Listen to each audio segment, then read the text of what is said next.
Can a robot and a story that is convoluted as hell fix this math equation? Hello everyone, welcome back to another video.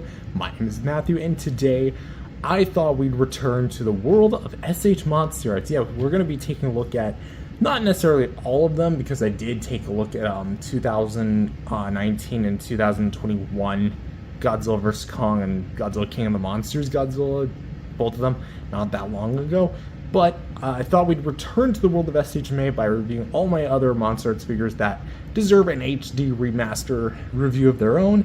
And for this one, I thought we'd do what else better than Godzilla Ultima, which, if you are unfamiliar with Godzilla Ultima or what he's from, what he's like, he's from the 2021 anime series Godzilla Singular Point, aka the Godzilla incarnation that was completely flanderized and misrepresented and nerfed the hell out of by that one YouTube channel. You know what I'm talking about. Anyway, so as far as this figure is concerned, I got this figure around the summer of 2024, along with SHMA King Ghidorah in 1991 and a reissue MechaGodzilla 2014, which, to that seller, thank you. I probably will buy from you again, assuming you do list anything else.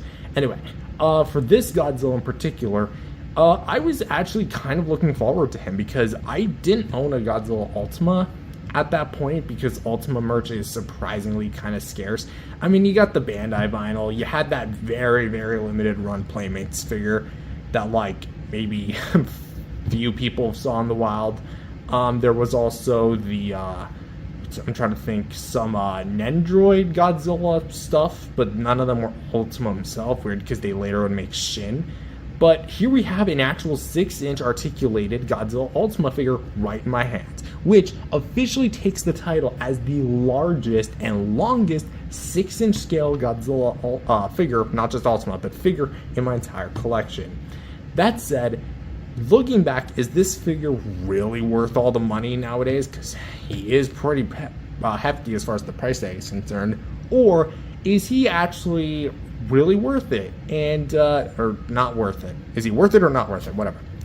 Let's find out. So first things first, we're going to cover the accessories. And I am proud to announce, actually, let's kind of adjust the camera angle here. I am proud to announce that you do get a tray of accessories. Mine's a little dusty because I kind of keep it on the shelf a little bit and I don't really like take it out, but yes, essentially you get all of these accessories. So you get alternate head, 2 Jet Jaguar minifigures, and 2 bases. So let's talk about them. And clearly we want to talk about the Jet Jaguars first because that's what's in line. So let's take a look. So first things first, we're going to take a look at these little minifigures, which, sorry if my hands are covered in fur. I have a ton of cats and, well, you tend to get a lot of fur when you own animals. So, I mean, I've dealt with animals for practically all my life. Anyway, so you get 2 Jaguars here. So you get this one, which is a bit shorter, and this one, which is fully geared and ready for combat. And of course, holding that infamous spear that is used in the show, as well as 2 little horseshoes that act as bases. So, for the actual Jet Jaguar figures, which is funny enough my only actual representation of Jet Jaguar, they are pretty small. Like, I mean, ridiculously small. I'm gonna try and, like, see if I can, oh, there you go. Oh, God. It's weird seeing it in this resolution. So yeah, it's practically all smoothened out plastic. Look at that. Minus that friggin' air, I hate the fur. Again, with the fur. But yeah, just like a big back compartment. It's entirely not painted, which, like, I can understand why they didn't paint this, but at the same time, Godzilla Phileas in the Godzilla Earth set was painted, so I don't see why that was painted, but this wasn't. I mean, you do get a little bit of a black speckle. Yay, paint. And more freaking fur. Anyways, for the other Jet Jaguar, a little larger, a little bit more defined features, but not really by much. Nicely done. Just one look at the side. It's got like heels. It's been a while since I watched the anime, so if I act surprised, it's probably because I don't remember it.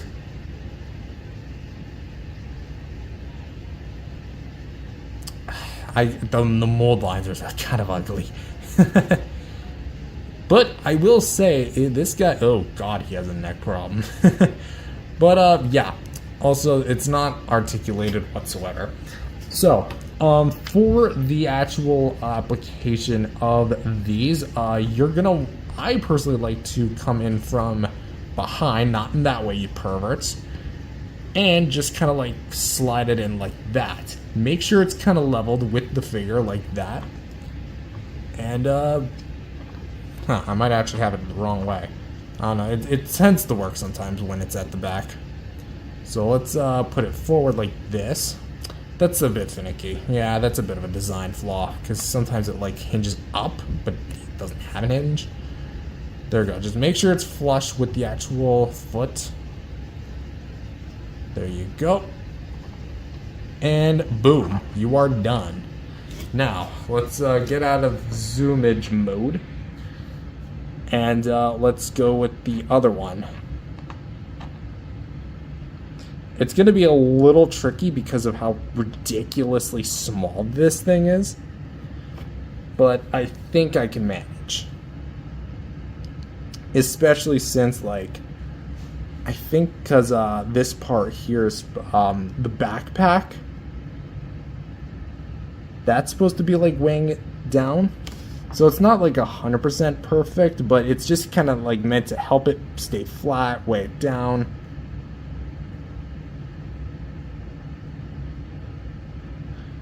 Okay, there we go. So, there we go. We got the Jet Jaguars officially ready to be displayed. Now, if you have, like, the tiniest paint bristles, you can paint this if you want to. I mean, they're basically, like, tiny little paint canvases.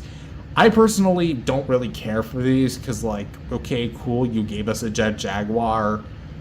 I know there's a bigger version out there that actually has the paint and such. But were these really necessary in hindsight? Because, like, they're meant to be displayed, right? But you're not going to paint them?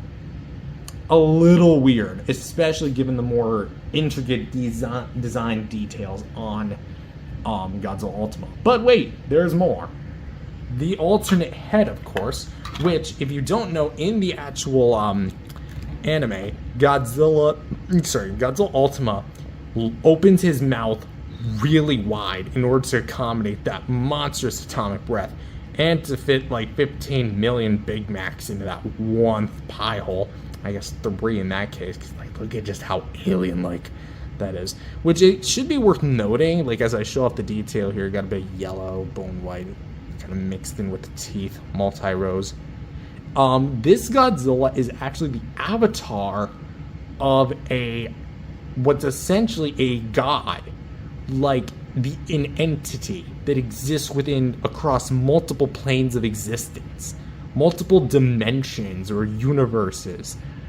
That's like what Godzilla Ultima is. It just so happens that he's in this one and he takes the form of Godzilla, which just to show, this mouth is not articulated unlike this one, which, spoilers, has a hinge here and a hinge here. So you can open the two to be about this wide, what it pales in comparison to this one, which the way you want to get it out is never been simpler.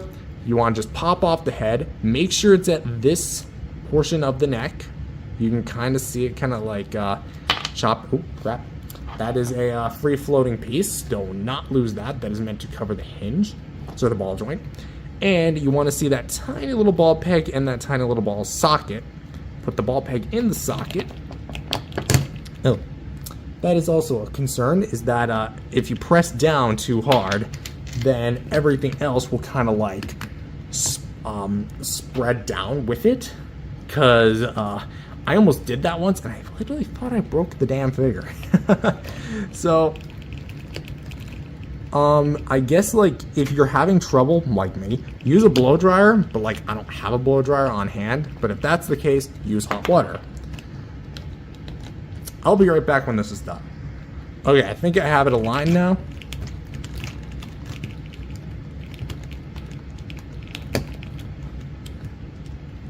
God damn, when did this become so difficult? Really, like, this really became difficult to do. And I'm covered in all this fur, I'm covered in all this sweat. All for just a piece of plastic that is no more than a kidney. There you go, finally. So, you hear that click, and boom, Godzilla Ultima is ready for action, and he is ready to fire his atomic breath, which... What? Did you expect me to grab it? Yeah, that's this figure's one big downside, is that unfortunately, Ultima doesn't have a heat ray. It doesn't have any sort of like effect part, which I understand in hypothetical scenario why they didn't include one, because Godzilla Ultima does have a very unique atomic breath. It's basically just like a blue beam with like multiple rings. But come on, the Funko Pop did it. If the Funko Pop can do it, surely a figure that is worth like over $200 at this point can also pull off, right? But if you do have other SHMA figures, let me go grab one, you can kinda give him an atomic breath. This is the atomic breath from the MonsterArts 2019 Godzilla. But of course, it's a completely different design with a completely different aesthetic, with a completely different flamethrower look. So as an actual like substitute, there really isn't a good way to give him an atomic breath unless you have just conveniently have a beam with rings around it. So there is that. So as a whole, are the accessories at least cool? In concept, yeah, I would say so. I wouldn't really say that they're 100% worth it, like as far as the addition to Ultima, because here's the thing. When you're buying a Godzilla figure, you at least expect some sort of beam, right? But for the accessories that you do get, aside from that unfortunate non-inclusion of a beam, you get 2 Jet Jaguar minifigures with 2 bases for them, and you get an alternate head for Godzilla. The thing about the Jet Jaguars is that they're not really meant for the Godzilla. They're meant to be paired with him, or whatever other Ultima or Singular Point related figures you have. That said, it just looks cheap, in my opinion, seeing these clean Jet Jaguar figures that are not even really in scale with this guy, and you have them not painted at all versus this one where it's fully painted and sculpted. It just looks cheap to me. And the alternate head is cool. I would really honestly say that that's a really cool addition, and I do like the alternate head. The problem with the alternate head is that it's supposed to look like he's firing the beam, but you don't get one, right? Even if you want to say he's roaring, it doesn't really work because Godzilla opens his mouth, but not like this wide in order to roar.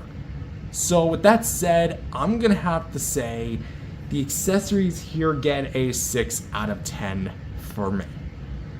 And now we can finally take a look at the sculpt and paint, which for Ultima himself, we have a pretty damn accurate sculpt to the show, because the show is CG, of course. Well, more specifically, Godzilla himself is in the show. He's not 2D animated, which, by the way, this has nothing to do with Godzilla Earth or the anime trilogy from Polygon. This is entirely its own thing. So for the head, we have a very slim and slender-like face, with the eyes being more painted warm colors like orange and yellow with a bit of black underneath. And of course you got a bit of a gray eyebrow and a very silver mohawk of spines that look just absolutely awesome. For the actual like skin here is going to be like a charcoal black. That looks really nice as well. All the bumps and crevices along the detail, that looks really incredible. Opening up this giant pie hole of his, not as big as the other head, but still pretty nice. You do get some very, very nice detail work here. Let's kind of like open that up a little bit more. You do get like some detail at the top of the mouth, not too much, but it's mostly smoothed over because not many people are going to be looking at that. We have multiple rows of teeth, which are like 4 rows, like damn, bro. We got a ton of teeth in there, the big canines, the outer teeth, of course. Those look really nice as well. And everything just looks incredibly, like, impressive with the actual, like, detail work and, like, the bulges of teeth down here. As for the red, I do like the choice they went with, and the membranes too. Like, as you open it, they made it so it like opens up with it and it looks natural. Like, that's actually really nice engineering. So for the bottom jaw, it doesn't have a whole lot of it. You get that gray spray with the silver kind of like spikes on the neck. That looks nice. And of course, for the neck within itself, which let's get everything back in order here a bit. There you go. The neck here is long, chunky, and segmented like hell. We have down here all of these spikes, which are all silver, and of course down here where you have a bit more like silver spikes going down towards the collarbone around that area. And of course you have all those dorsal plates back there. Let's turn this way. Looking down here as well, you get all like the nice segmented rough detail here. It's very nice. And I do like the way it looks overall. For the arms here, you do get like the very big muscular biceps and the shoulder pads, which look very overgrown. I want to get that checked out, buddy. And you get all like the intricate little details. All the folds in the skin just look very nice and almost to a degree, I don't want to say withered, but that's because like that's more shin, but it almost looks very shin-esque with it being like more in proportion to the body.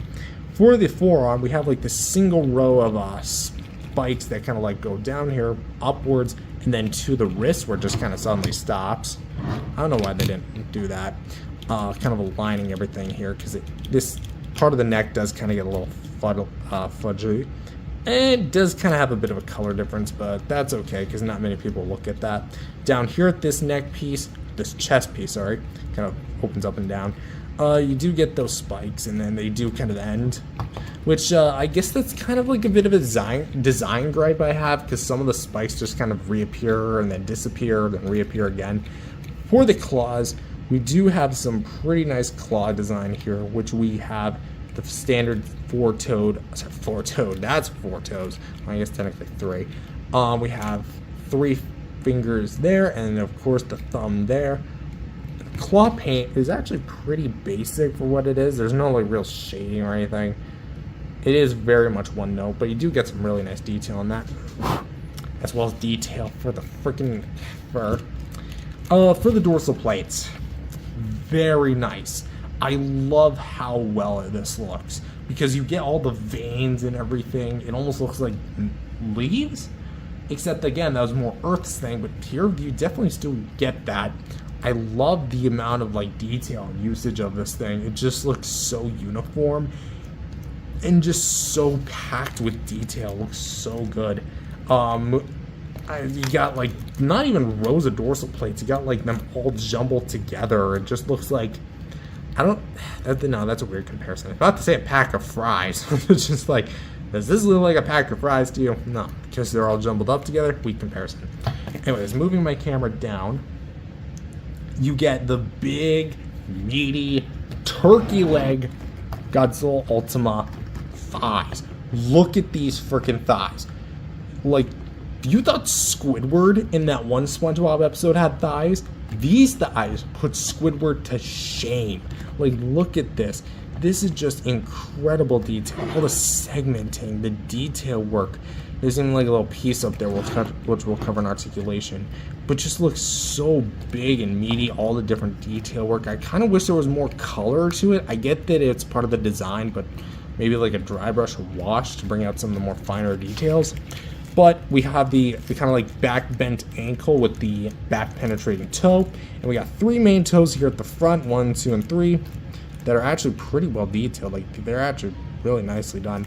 Bottom of the feet, there's that and that. For the actual foot here, nicely detailed as well. Got all the nice little bumps and ridges here. It's actually kind of like flip you around. Nice. Look at that. That looks really cool. And, of course, for the tail, the big part of it, because look, okay, extending it as high as it can go. Let's try and do that. Okay, I think we can. Look at this detail. Look at this tail. Well, and its detail. This thing reaches higher than most of my giant figures and playmates. This thing almost reaches like about to the top of the thigh of my Titan Godzilla. That is incredible. For the actual detail at hand here, the veins from the body continue all the way down to here, which when they stop, they kind of more like smoothen out back into the standard gray tail. But this tail is so like long, and you just get all like the segmenting and the rolls just look so good. And I don't know, it just looks so nice to just look at.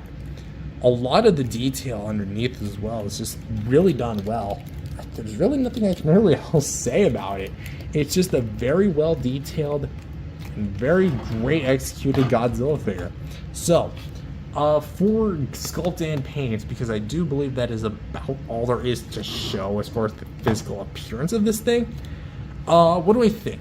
Well, I feel like the sculpt is magnificent. They did a really nice job translating the design to figure form as far as for this form of Godzilla. Do I have any problems? Well, I don't really like, this might be a part of the design, but remember, anything that's on the design affects the final figure. And as for the figure, I don't really like how some of the spines just don't lead anywhere, because like, you have this part of the neck, which actually has a nice transition here, where it starts and where it stops, and then it goes down, down, down, and then stops right there. There's no real transition where it fades away. Same thing can be said here and down, back here, and of course for the shoulders. That's just my personal nitpick. But I also really think that this figure could have maybe used a bit more dry brush and washes, because I feel like this figure could have benefited greatly from that. That said, I also think that the sculpted, the paint for what you do have is magnificent and has a lot of nice, intricate little things like the teeth here at the face, the veins over at the dorsal plates, and the claw paint, even though it is basic, probably could have used a bit more shading, is really damn good. So, for the sculpting paint, I'm going to have to give this thing an 8 out of 10. Very well done in my personal opinion. And lastly, for my personal favorite segment, the articulation. God damn it. Fur again. My cat came onto my setup, so you're going to have to forgive me. So, for articulation, we have a hinge here at the head. As I mentioned before, can go up about that far and close in about that far. For the jaw, when it's fully extended, can go out about that far and actually reveal some hidden spikes. So using the two of them together, you can actually make them look up or make them look straight ahead. However, you cannot open this jaw any further than that. This is going to have to do most of the heavy lifting. However, that said, I did run into a bit of a design flaw with this thing, or maybe not a design flaw, but maybe just something that people should look out for when buying this thing, is that if you extend the head too far up and you push this thing too far, up, too far out, this little segment, which actually holds the entire head in place, can actually actually go in between the jaw. Actually, here, I think I'll pop off the head just to properly show you guys, because it is very hard for me to explain. So, keeping that on, see this? See that little like thing that's going back and forth? That is the jaw. Okay. Now, this part will sometimes clip underneath this part if it's pressed out too far enough. And I thought I nearly broke the figure the last time this happened. I thankfully did not, and I was able to get it unstuck, and I had a fully functional Ultima head again. That said, I would still be cautious when using that. So, just a little heads up, quite literally a heads up. So, you also get the head plugged into the neck on a ball peg, so you can actually turn, twist, go side to side, up and down, do all that crazy stuff. Nice segment with the free floating piece, And of course this big nape area, which is cut specifically so you can get a bit more like mileage out of the range. So you're able to look up about this far, down about this far, go left, and can go right. And thanks to the fact that this piece is free floating, if you get a gap, you can actually kind of seal the gap, making it very nice. For the shoulder, which we can go out to the side about this far, go in, and kind of like swivel around, not too much. Most of it's going to be coming from the other segments of the shoulder, which is a ball peg that plugs into the socket, and you can get a bit of a movement. Again, it's how much am I even showing? Come on, there we go.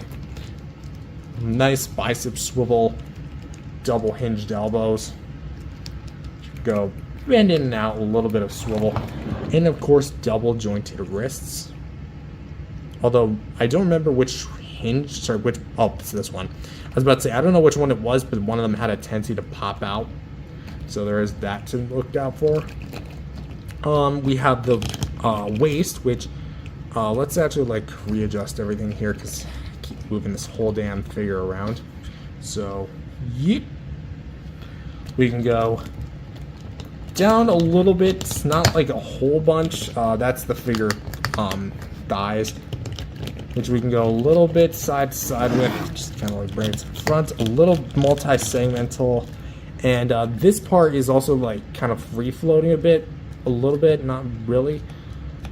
But effectively you can kind of switch up the chest a little bit. It's almost like the Kiryu figure with its like around here. It had like a free floating piece, so it kind of does like the same thing, just on a much larger scale. So for the hips here, you're able to go out to the side like that, go in, and can go pretty much forward and back. However, I would practice caution when using this piece because while it is free floating, it can get caught into the figure and could potentially scrape or damage or even break something. For the knees, you get a bit of a mild bend, not too much. I'm not really trying to force it because, well, I'm worried that I'll break this thing. I get a shin joint, a little bit of a shin here at the calf, and then you get an ankle joint, which you get, how much of that? Okay, knee, calf, / shin, and then here's the foot. Okay, there. And then for the tail, which reposing the figure back normal, all of this is pure ball joints, so you can go down just like that. And then it even sticks up a little bit. Kind of reminds you of a certain body part, doesn't it? And you can also roll back in like that and have it touch the dorsal plates, which that's very rare for a figure 8 being able to do. And effectively, you can get just about any sort of pose you can get imagine with this tail. Like this is, I think this is longer than the SHMA shin. Because like, just look at this. I think this is one of the promo pics, but damn, that is a long tail. So, for articulation, lots to go over, lots of things to talk about. We're going to kind of condense it because this review is running a little long, but we're going to continue chugging along. This, I would say the articulation works in some areas and doesn't work for some. What I mean by that is things like the waist, like the actual, this part doesn't really work. I get why they put it there, because, you know, all SHMA Godzillas apparently have to have it, but considering the fact that this is all you're really able to do, like there's no swivel, you can't turn it around all that far without like scraping up against the paint, like the dorsal plates back there, there's really not a point to them. And the shoulders feel like I'm about to break them every time I move them, so I would realistically not want to do that. The jaw, not really going to critique that because that is more my fault, but the head absolutely is really nice. And I love the way that these the legs are done, because it almost reminds me of a NECA. Rest in peace, NECA. The Godzilla line. The NECA brand is still around. But things like the feet are pretty good, and the tail is just hallelujah. So realistically, I don't have a lot to say negatively about it, so I'm going to give it an 8.5 out of 10 for the articulation. So for size comparisons, here he is compared to the largest 6-inch scale MechaGodzilla, the 2003 from Tokyo SOS, and the previously mentioned Godzilla 2019, SH from Godzilla King of the Monsters. And despite NECA being normally the bigger, I guess, figure, like, brand producer of, like, bigger Godzillas, the Ultima actually is a bit longer than the NECA 2003, which, just to showcase, the NECA 2003 Goji's tail, I think, is about 13 inches from head to snout, so it's about this long. Moving that puny, pathetic guy. Not really pathetic, he's actually kind of a cool figure. He is way longer. Like, way longer.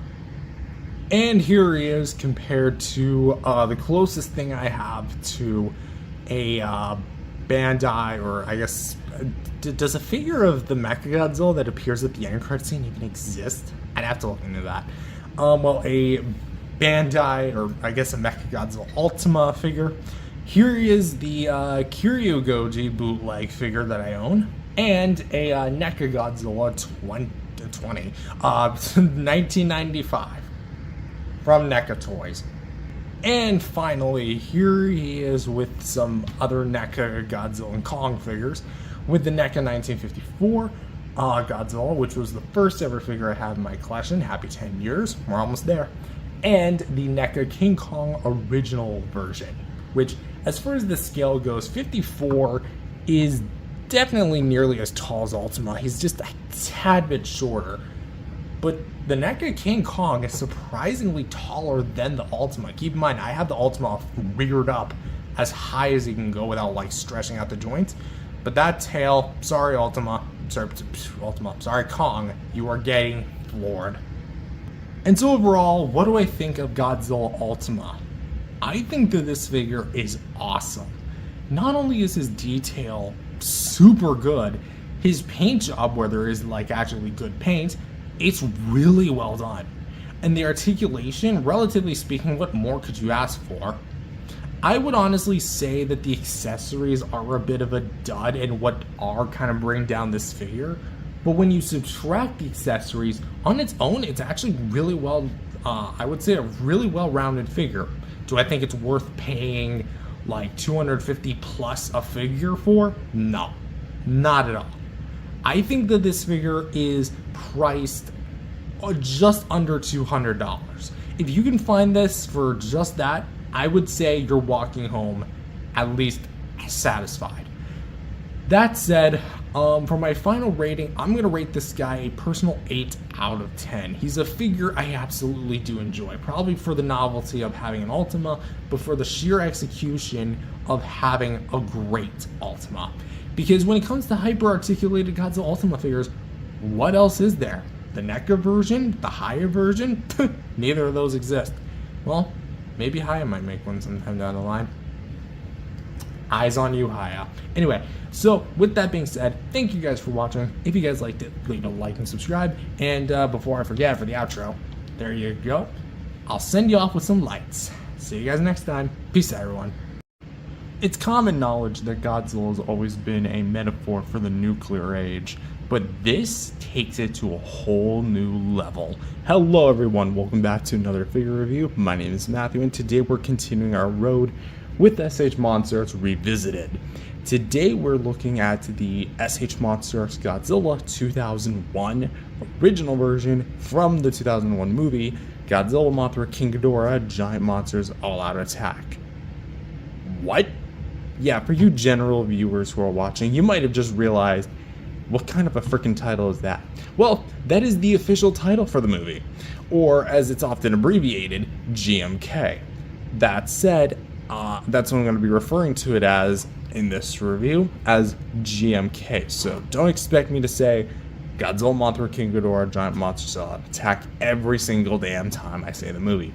Anyways, so being from GMK, this is a different take on Godzilla, formed from the souls of dead World War II victims.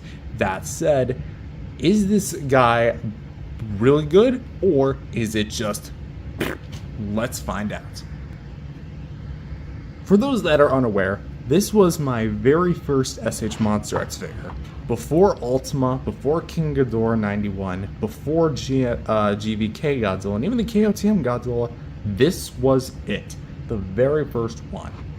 And being my first experience with the MonsterArts brand, because admittedly I did kind of have a distaste for them being super expensive and everything, this was not a bad first impression. Let me just start off by saying that. So we would normally talk about things like accessories. There actually is none, which is ultimately the figure's biggest problem. I feel like across this guy and his Spitfire version, he should have came with a beam. Now, it is important to note that while MonsterArts figures typically these days don't come with beam effects as far as the base figure is concerned, although I think 89 or 91, no, actually I don't think either of those two came with a beam. I'm trying to think off the top of my head which base figure from MonsterArts recently, because I don't keep up with the MonsterArts line that much, actually comes with a beam. I know some of the MonsterVerse Godzilla re-releases, the 2024, and some of the repaints of the 2019 sculpt do have beam effect, and there's that MechaGodzilla that has the beam effect, and all the other repaints. But as far as strict standard versions, we haven't really seen that in a good while. And I feel like with this guy, you could have really featured something. Because a problem that I do have is that MonsterArts makes a repaint called the Heat Ray version. It's not the Heat Ray Charge Up, it's called the Heat Ray version. You're giving him the Heat Ray or the Atomic Breath, but you don't package one in with it. It's supposed to look like he's charging up the beam, which is why you get that little shine in that repaint's mouth, but you don't get the beam. That's my biggest problem. And, I mean, say what you will about this one, you could have said, oh, it's being for a repaint, but again, that never happened. There was a repaint, but it didn't come to be. I feel like it should have. Also, there's also just no accessory in general, so you're basically just getting the figure, which is that an inherently bad thing? Honestly, your mileage will vary. I kind of would have liked something like maybe a building, explosion, maybe a heart. I mean, at the end of the movie, he gets a heart just imploded, and then only his heart remains beating. That would have been cool. But alas, I think I've spent enough time rambling about the lack thereof accessory, so let's take a look at the actual figure. So for the actual figure, this figure was sculpted by Yuji Sakai, I believe, and then everything else was just done by different designers and manufacturers, like the articulation cuts and yada yada. So for the head, we have actually something interesting here, because normally, fuzz again, GMK had pure white eyes. This figure actually does something different. A normal eye would be the dark black for the pupil and the white for the eyeball itself. That is actually reversed here, where it almost looks like the yellow. I was looking at the teeth when I said that.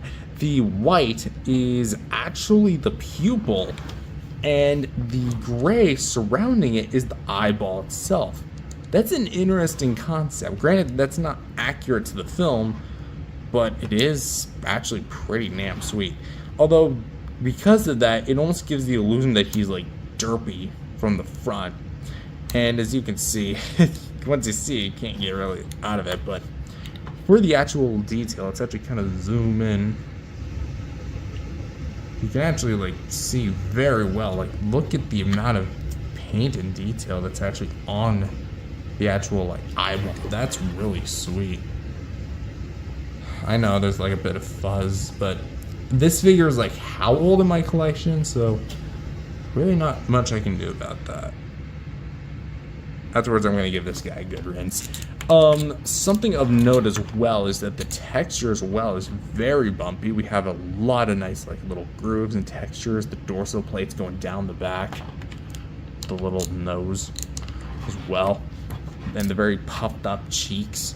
Like, those are actually, like, pretty widened for the head shape, which it should be worth noting that GMK Godzilla has a proportionally bigger head than most Godzillas, especially in the Millennium era, where Final Wars, 1999, I mean, and the Kiryu Saga Gojis had very more smaller heads. GMK was pretty big for its time.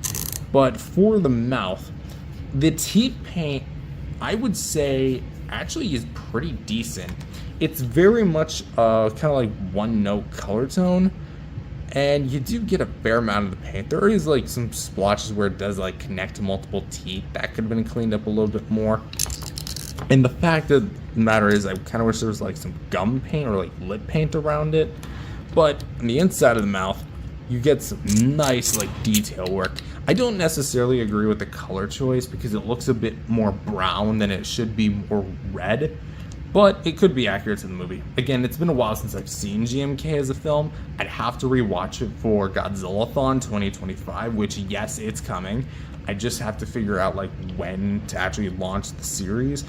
Just because, like, if I'm reviewing 38 consecutive movies, it's gonna take me a damn long time, even if it is weekly. So that'll be a work in progress.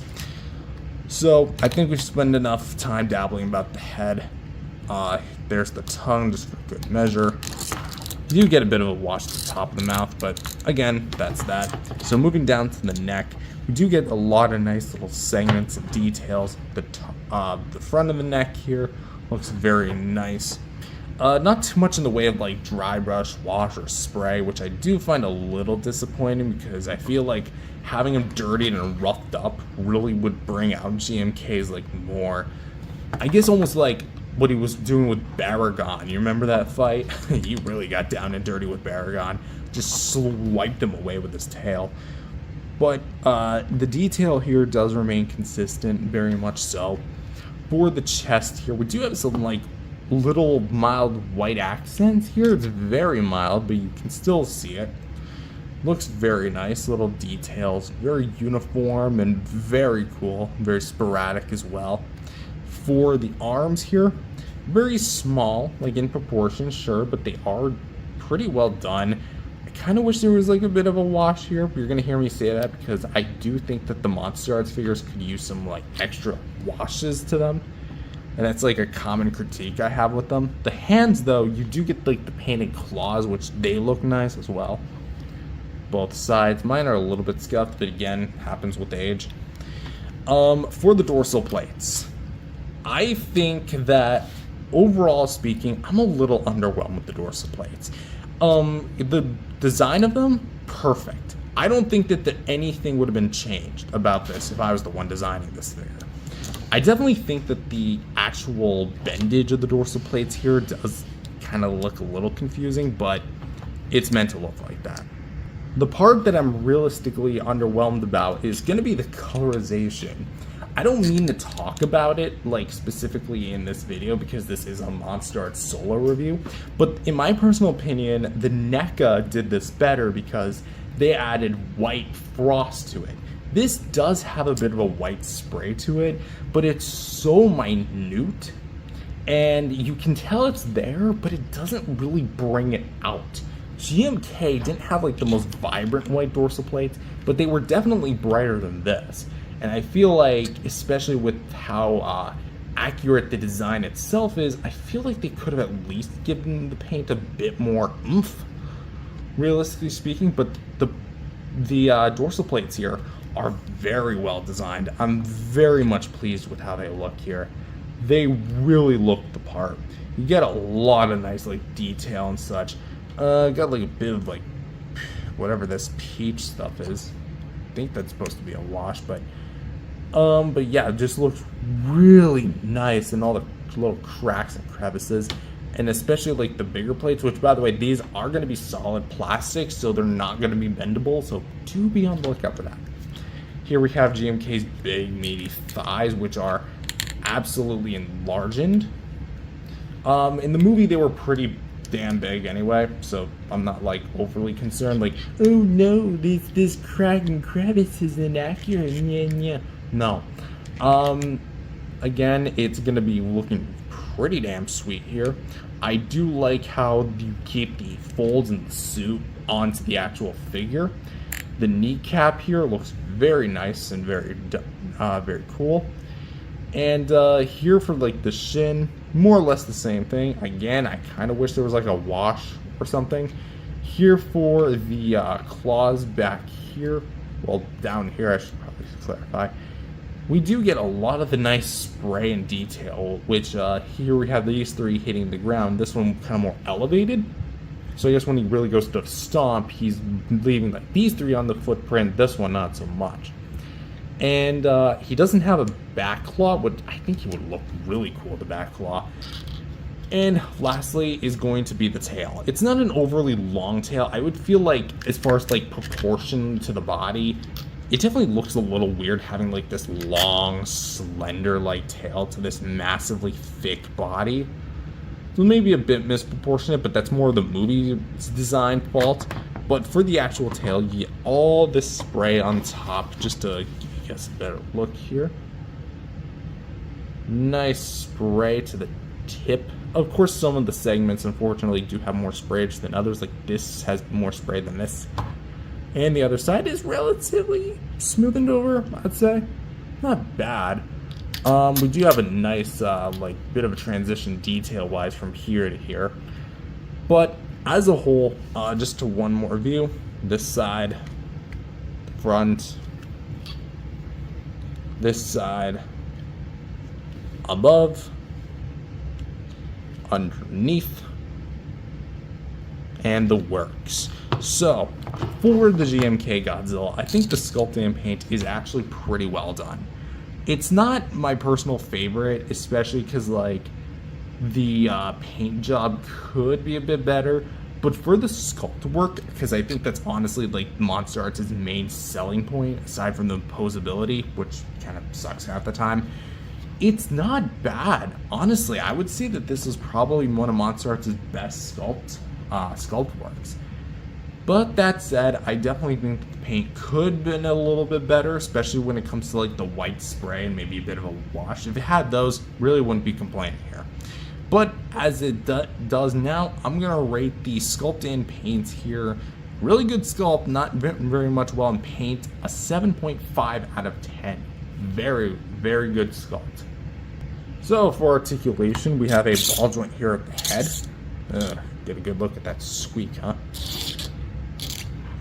The jaw is on a ball joint too, so you can open, close. Although something to keep note is that because of the way the mouth is sculpted, if you have it open, it looks fine, but if you have it closed, he has a bit of an overbite.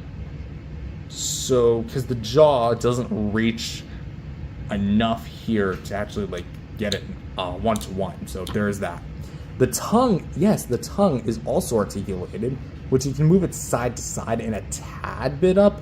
I would caution you moving it up because I've had my fair share of cases where it actually like popped out on me, and it's a pain in the butt to actually get back in. So for this ball joint, at the midsection of the neck, you can actually rotate a bit, go up and down. For this one, you can go up, down, and go a little side to side. Very squeaky. You're going to be hearing that a lot. Shoulders, ball joint here, right here. Yeah. Nope, I'm not risking that. Don't know why I was trying to force that. But you can also go out like that and in. Although the bicep is primarily going to be doing the talking here because you can actually swivel that. Hello. Double hinged elbows so you can straighten out, bend in, and ball joint here at the wrist. Swells up and down. I think, which one was the wrist that had the problem with the popping off? One of them was like the problem child. Oh, found it. Surprised it stayed on that long. For the waist, I can actually show you this because it actually does have a bit of a problem here. The waist itself is connected by a double ball peg for here and under here. So when you go to move it, you can actually like slide it, kind of make sure you MacGyver what you're doing. and you can really get Godzilla to hunch forward. Although do keep in mind you're gonna get that ugly gap. So if you want to fix it, boom, there we go. So you can also move a bit side to side with them. It's very limiting, however. And there's also like all this white powder inside my figure. I don't know if I really don't know even to this day what it is. It's always been there, but like I don't know.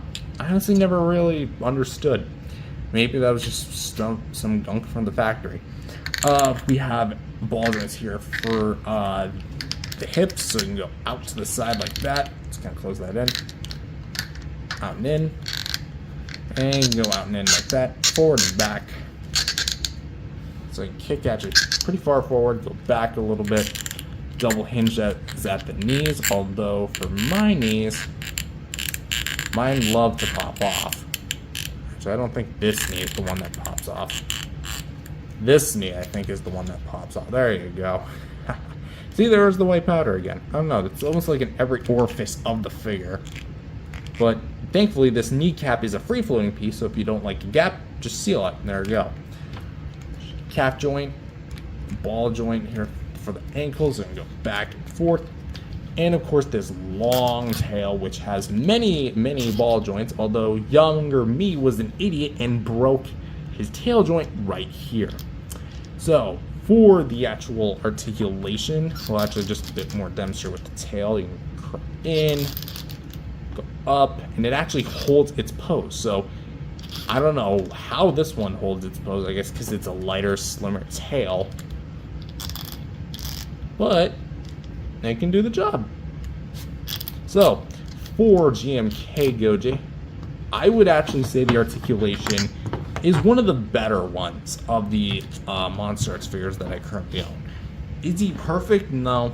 I think the waist connection is a little bit iffy, and things like the shoulders could be a bit more freed up. I mean, then again, he can rotate a little bit. So does that really negate it? I would really say no, because I don't know, it just feels like you're about to pop everything off. But if you handle him correctly, he should be really well worth it. So I'm going to say 8.5 out of 10 for the articulation. Nothing too much to complain about. He's pretty damn good. So for some size comparisons, here he is with some other GMK figures in the 6-inch variety that I own, with the Bandai GMK King Ghidorah from 2001, which is, to my knowledge, not counting the other variations of this guy, the only 6-inch scale King Ghidorah from 2001? I could be wrong. Could be wrong. We're all human, we all make mistakes. Something I wish people in this world understood more. And the MechaGodzilla 2001 Atomic Blast variant, which it's kind of ironic that I own this one, but not the regular variant. I own this one, but not the Atomic Blast variant. So I guess that's one way to really put these guys hand in hand, which also for anyone wondering, no, he does not take the beam effect. He doesn't have the peg hole nor mouth design to accommodate this one. So there's that. And for some more size references, here he is compared to the MonsterArts 2002 and the MechaGodzilla 2003. And it's ironic that both of them have the same problem with their hands. Come on, there you go. So, I guess they really are brothers. And here he is compared to some other MonsterVerse Godzilla products, or I guess just MonsterVerse Godzilla products in general, with the SHMA 2019 Godzilla and the MechaGodzilla 2014 of the Godzilla show of fame. And here they are next to some MechaGodzilla and Kong figures with the NECA 54 and the NECA King Kong original. And I would honestly say, like, this pairing, that's not a bad pairing at all. And so overall, for the SH MonsterArts GMK Godzilla, what do I think of this dude? He's actually pretty sweet. For what was basically my first impression of the MonsterArts line, this wasn't a bad way to go. I definitely think an accessory could have been nice, especially because of how much stuff GMK does in the movie. But with that said, the articulation, pretty damn sweet, sculpt, exquisite. the paint is really where I kind of have a problem with this thing, because for a new Godzilla design, he sure does lack a lot of things. Or at least a new Godzilla design at the time, because it was like repaint season, and we finally got a new sculpt. But with that said, would I recommend him in 2025? Your mileage will vary, because with the Higher Toys variant coming out, it's pretty safe to say that both the NECA and the MonsterArts are kind of both at a crossroads with each other, because there's a newer, bigger, well, I guess maybe it's bigger, I don't know. It's a bit more higher quality with up-to-date technology, because this one is from, I don't even remember when this thing was released. But as far as like the aftermarket prices are concerned for this thing, if you want this figure and only this figure that badly, don't spend more than $150 on this thing mint in box. If you can find it cheaper for that, then go ahead. If it's anything more than that, no. Stay away from this thing. That said, my final score is an 8 out of 10. That said, thank you guys for watching, and if you guys liked it, definitely subscribe to the channel, and see you guys next time. Peace out, everyone.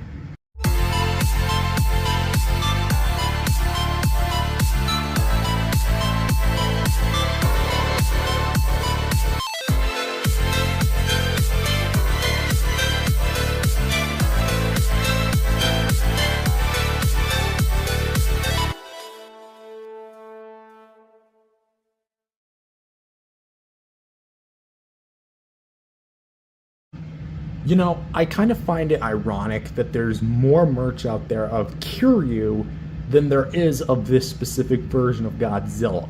You know, the literal main antagonist, the one who's the face of the franchise.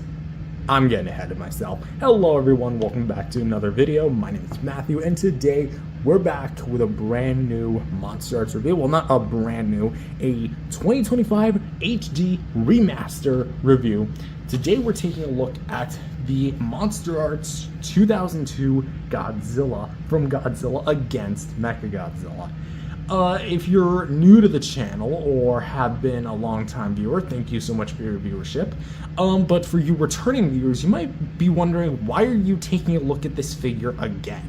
Didn't you already do a review of this? Why, yes, I did.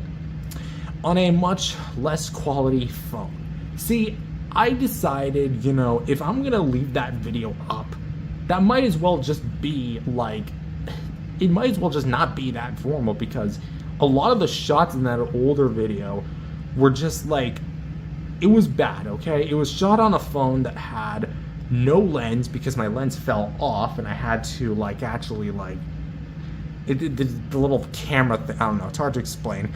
I don't really know the anatomy of a phone that well, but basically this little like lens part fell off, and yeah, pretty much ruined the focus, ruined the quality, and that's why some of my videos look like that. But we're taking an updated look at this guy in Q3 of 2025, which is from July to September, if you're wondering. Anyway, so with that said, I'm excited to return to this guy because, admittedly, he is one of my favorites, but we're going to point out his faults too. So let's take a look at the MonsterArts Godzilla 2002. So first things first is we're going to talk about accessories, which unfortunately, this is an instance where MonsterArts does not package an accessory with Godzilla. And I mean strictly the standard first edition run of the figure. Maybe a future version of this guy, like, I don't know, let's say in like a few years time, Godzilla 2002 Heat Ray version might come with one, but knowing MonsterArts these days, they're just gonna color the dorsal plates blue, add a little tiny speckle of blue inside the mouth, and call that Heat Ray, even though that would be a Heat Ray charge up, not Heat Ray. But if you do own other MonsterArts figures, or Godzilla figures for that matter, he can theoretically use the beam effect, which this is the beam effect that comes with the MonsterArts 2019 Godzilla, the only Godzilla I have that comes with a beam effect. And again, I'm not going to go over the beam right now, but basically, if you can, you just literally plop it in the mouth like that, and yeah, he's firing. Now, granted, this is technically, so to speak, the wrong design for the Godzilla, because the Millennium Godzillas, and I'm talking about all of them, so everything from 1999 to 2004, were a lot more focused and a lot more beam-like. The MonsterVerse Godzilla was a lot more flamethrower and plasma-like. So obviously there's a bit of like differences there, but I really do feel like they could have included a beam with this guy. You know, because like what? Of all the Millennium Godzillas, trying to think here, none of them have actually come with a beam effect. This guy hasn't. None of the 2001 variants have. None of the 2000 variants, and that's including the upcoming MechaGodzilla Goji. The 2004 didn't come with one. Like MonsterArts, come on, package something with your Millennium Godzillas. Not an extra head, not an extra hand, an actual beam effect, the thing that Godzilla does in every movie. Please? But alas, unfortunately, yes, that is something he doesn't come with. He doesn't come with anything aside from the actual figure, which I guess we might as well talk about the figure. So first we're going to start with the sculpting and paint of the head. So for the actual head, it actually looks very nice. I do apologize if you guys keep hearing noises in the background. That's my cat going like completely nuts, so focus on me and the voice. I know you guys love your silly cat videos, but trust me, there's nothing silly about this when he's literally trampling the place. Anyway, so for the head, the eyes here are actually going to be very well done. We actually have like 2 shades of yellow, like one for the actual like iris and one for the actual like eyeball, and then we have a bit of black too, which I think is like part of the decals here, as well as here where the eye here looks more worried than anything, because like he looks like, oh god, he's got a knife. Like that sort of thing. And that's honestly going to be a bit of a gripe of mine, is that when you look at him from the front, he looks derpy as hell. Like both of the eyes have like different expressions, which like I guess theoretically that's not a bad thing when you're posing him like from the side, so that kind of adds like a bit of like variety to the figure theoretically. But if you're gonna give him different facial expressions, why not do different face sculpts? Because Godzilla 2002 does emote. He actually emotes probably more than some of the other Godzillas, to be honest. But like, I don't know, I don't really think this was the way to do it if this was intentional. But as per the other details, for like the scales and everything, they're really well defined. Like especially on the snout, like that actually looks really nice. We have all the different like spikes here at the top that lead down to the dorsal plates, the scales of which here to the sides look very nice, especially like the little itty-bitty ears that Godzilla 2002 has. Those look really nice, especially like the nostrils. And the nostrils aren't really that well defined, but that's to be expected. So here, taking a look at the mouth, I'll admit that the mouth, like as far as up here, like let's close back up the jaw here, I'm not necessarily a fan of this. I guess this is supposed to be him like a bit snarling a little bit, because some of the Millennium Godzillas did have a tendency to snarl, mainly the 2001, but I guess he would apply to Fukuoka.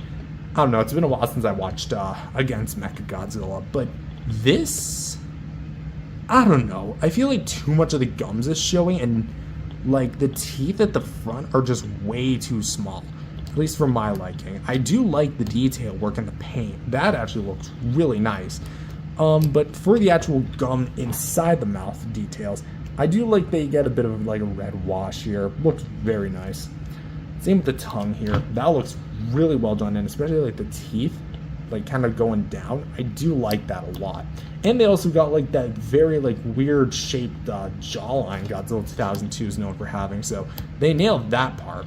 And I also do like the extra detailing on the tongue and the gums on the sides. That looks nice too. And especially like the segment where the mouth connects to the jaw, or the head. That almost looks like an actual throat hole. So, intentional or non-intentional, props to MonsterArts for keeping that. But yeah, I do also like the way it looks when it closes the mouth, minus like the over-saturation of teeth there. Moving down to the neck, which here for the neck, we have like the 2 segments down here, which are a bit spiky.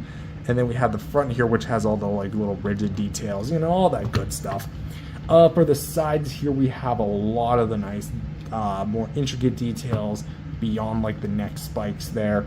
Looks very nice and nice flush with the body. as you can see here.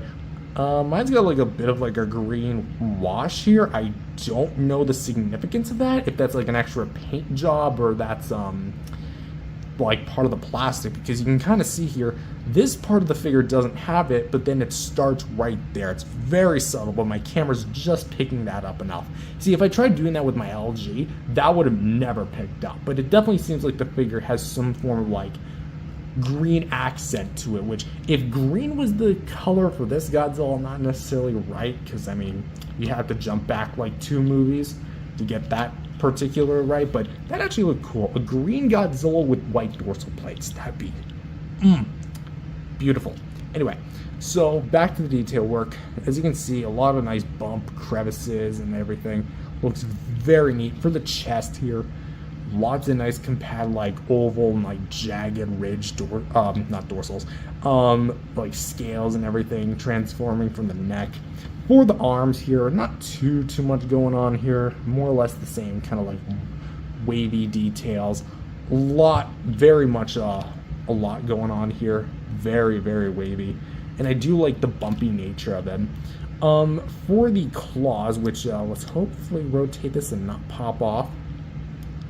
The claws here aren't necessarily, I mean, you got a bit of like gradations with it, but it's mostly just confined to one color, kind of like a bone color. I mean, of course, that's what they are. Oddly enough, some of them actually have like a brown wash. Like this one, like that thumb has like brown on it, while the others realistically don't, which like I don't know why they paint that one but not the others. I mean, kind of get like a bit of a brown hue, a little bit. Not too much, but again, I kind of would have liked a bit more like a wash, like a transition between them. Not too bad. Let's talk about the dorsal plates. Beautiful, flat out beautiful. I love the look of them. It also is worth noting that up here it kind of begins like the white spray and then leads into the dorsal plates, which just look at them, especially like this top one. That is beautiful. I love the wash here. I love the transition from like the charcoal gray to like the frosted white tips and then the white washing over top of it. It looks so beautiful. Let's get like an opposite end of it. Like look at that. The dry brushing as well elevates it more on this side, and that side needs to be, it's alright. But if I did have one thing to kind of like mention, it's that the material used here is not flexible at all. It's very much rigid, so anything that happens to the figure might happen to the dorsal plates, if not a little more. So be careful, because these are pretty damn pointy. So just to mention. Anyway, let's go to the thighs. Never thought I'd say that. The thighs here, again, you kind of can see like a bit of like the green, bluish accents. More or less what Kirigoji has, as well as like the crotch V cut here. More or less the same detail work. Nice. Just look at that. Just give you some more of that crisp detail. All the way, we can kind of see the folds and what would have been the suit, so that looks nice. Kneecap here looks a little bit puffy, which is to be expected. I do like that. Big calves, and this is more of like a complaint with the actual design, but I think honestly this guy's feet are more like undersized, because I don't know, it just looks a little flat for me to really realistically be supporting such a massive body. But you do get a very nice amount of detail work. Like you can clearly see the frosted, not frosted, but little tips of the feet here, and you get some brown paint, which is again something I wanted, like a transition. I like that. Something I wanted on this. Why'd you guys fail me? But of course these ones pick up the slack. So you got the 3 front toes and then the side back-ish 4th toe. Little detail at the bottom, copyright Toho. I'll let you read that if you want. Nothing really going on there. And of course for the tail, which is actually going to be very elegant because it is curved a little bit. But of course you get all like the dorsal plates painted all the way to the tip of the tail, which is shocking. And you get all that nice, hold on, there we go. All that nice intricate little detail going up to the final look of the figure too. Just look at that. All right, let's get one more angle of the tail here. As you can see. So let's go one last look this way from the front, from up top, bird's eye view. Nice little serrated tip. Not really serrated, but nice side. Nice. And we're at the back. So, for the overall sculpt and paint, I would say that they did a really nice job overall with the sculpt. I really have nothing to complain about the sculpted details. It's mainly the paint. I feel like the paint could have been tightened up a little bit more on things like the mouth. Maybe the eye expression, so I guess I do have a complaint with the sculpt, but that's like one thing. The eyes definitely could have been fixed a little bit better, and I think the claw paint should have been a little bit more, like, having a bit more gradation with it, like a gradient. But that said, everything else looks really nice, and I do like the way it looks. Maybe a bit of a dry brush like the NECA 2003 had, but before this becomes a NECA 2003 versus MonsterArts 2002 comparison again, I like this on its own. Overall, I'm going to rate the sculpt and paint at 8.5 out of 10. Very, very well done. And now for the articulation. It's not a MonsterArts figure without some movement. So let's talk about it. The tongue does not move on this guy. Just confirm that. Nope, it's static in place. Well, is it? Oh, okay. Forgive me. I forgot the tongue couldn't move. It's like so engraved into the actual figure that sometimes I forget certain aspects of it. I don't know. I don't pull this guy off the shelf on a day-to-day basis, but you do get a very... hand just popped off. Well, that blows the surprises. The jaw can open up about this far, which is pretty damn far, and close up about that far. So, and it's also on a ball joint, so you can kind of get crooked. Something I do like have to mention is that the jaw, because it can go like kind of crooked, is that it never opens like straight open. Sorry, straight. I don't know. It never opens just straight down. Sometimes it can get at an angle, so you have to like readjust things, and it is kind of a pain in the butt too. So you really have to like get that sweet spot with the jaw. It's not just the basic hinge. So depending on like how you have it posed, it could look weird depending on like the jaw situation. Because like here it looks fine, right? But if I do this, there you go, slack jawed. So just keep that pie hole shut. So back to the articulation here.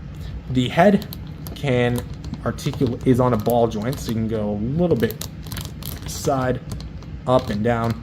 And of course here you get a fair amount of articulation here at the midsection of the neck, which can go up and down.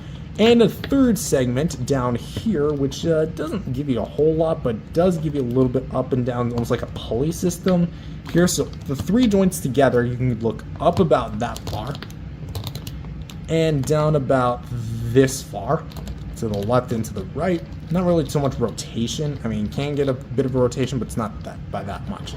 For the shoulders, let's actually pull the camera back here. There we go. For the shoulders, and go out. Oh, well, that's a bit of a problem. Yeah, I'm gonna mention that the figure's arms have like a huge tendency to pop off on my copy, but effectively, let's just go with this one. Go out and in, and can rotate forward and back.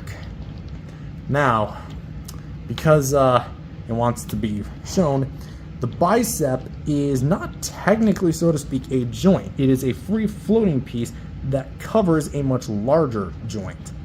And you can see that ball socket there, and you can see the ball peg here. I don't know why my upper elbow to bicep just keeps popping off every time I mess with this thing, but it does. But yes, you can get a fair amount of movement when it's working with you, not against you, and can rotate like that. Ball joint, well, technically double ball joints here and here, but effectively you're just going to primarily get a swivel, not so much anything out of the other wrist. And I refuse to touch that one either. For the ab crunch, You can go down about this far without pushing it too much, upwards about that far. So if you don't like the gap, guess what? There you go, problem solved. And you can get a fair rotation, like not too much. Normally the dorsal plates would be like a problem in this instance, but it's more just the way that the sculpt is actually engineered. For the legs, which we can go way out to the side, come back in a little bit, can kick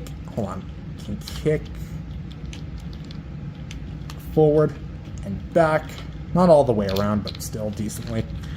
Bend at the knee, swivel at the knee, calf joint and a foot joint, which we can go pretty much out to the side, bend in and out like that.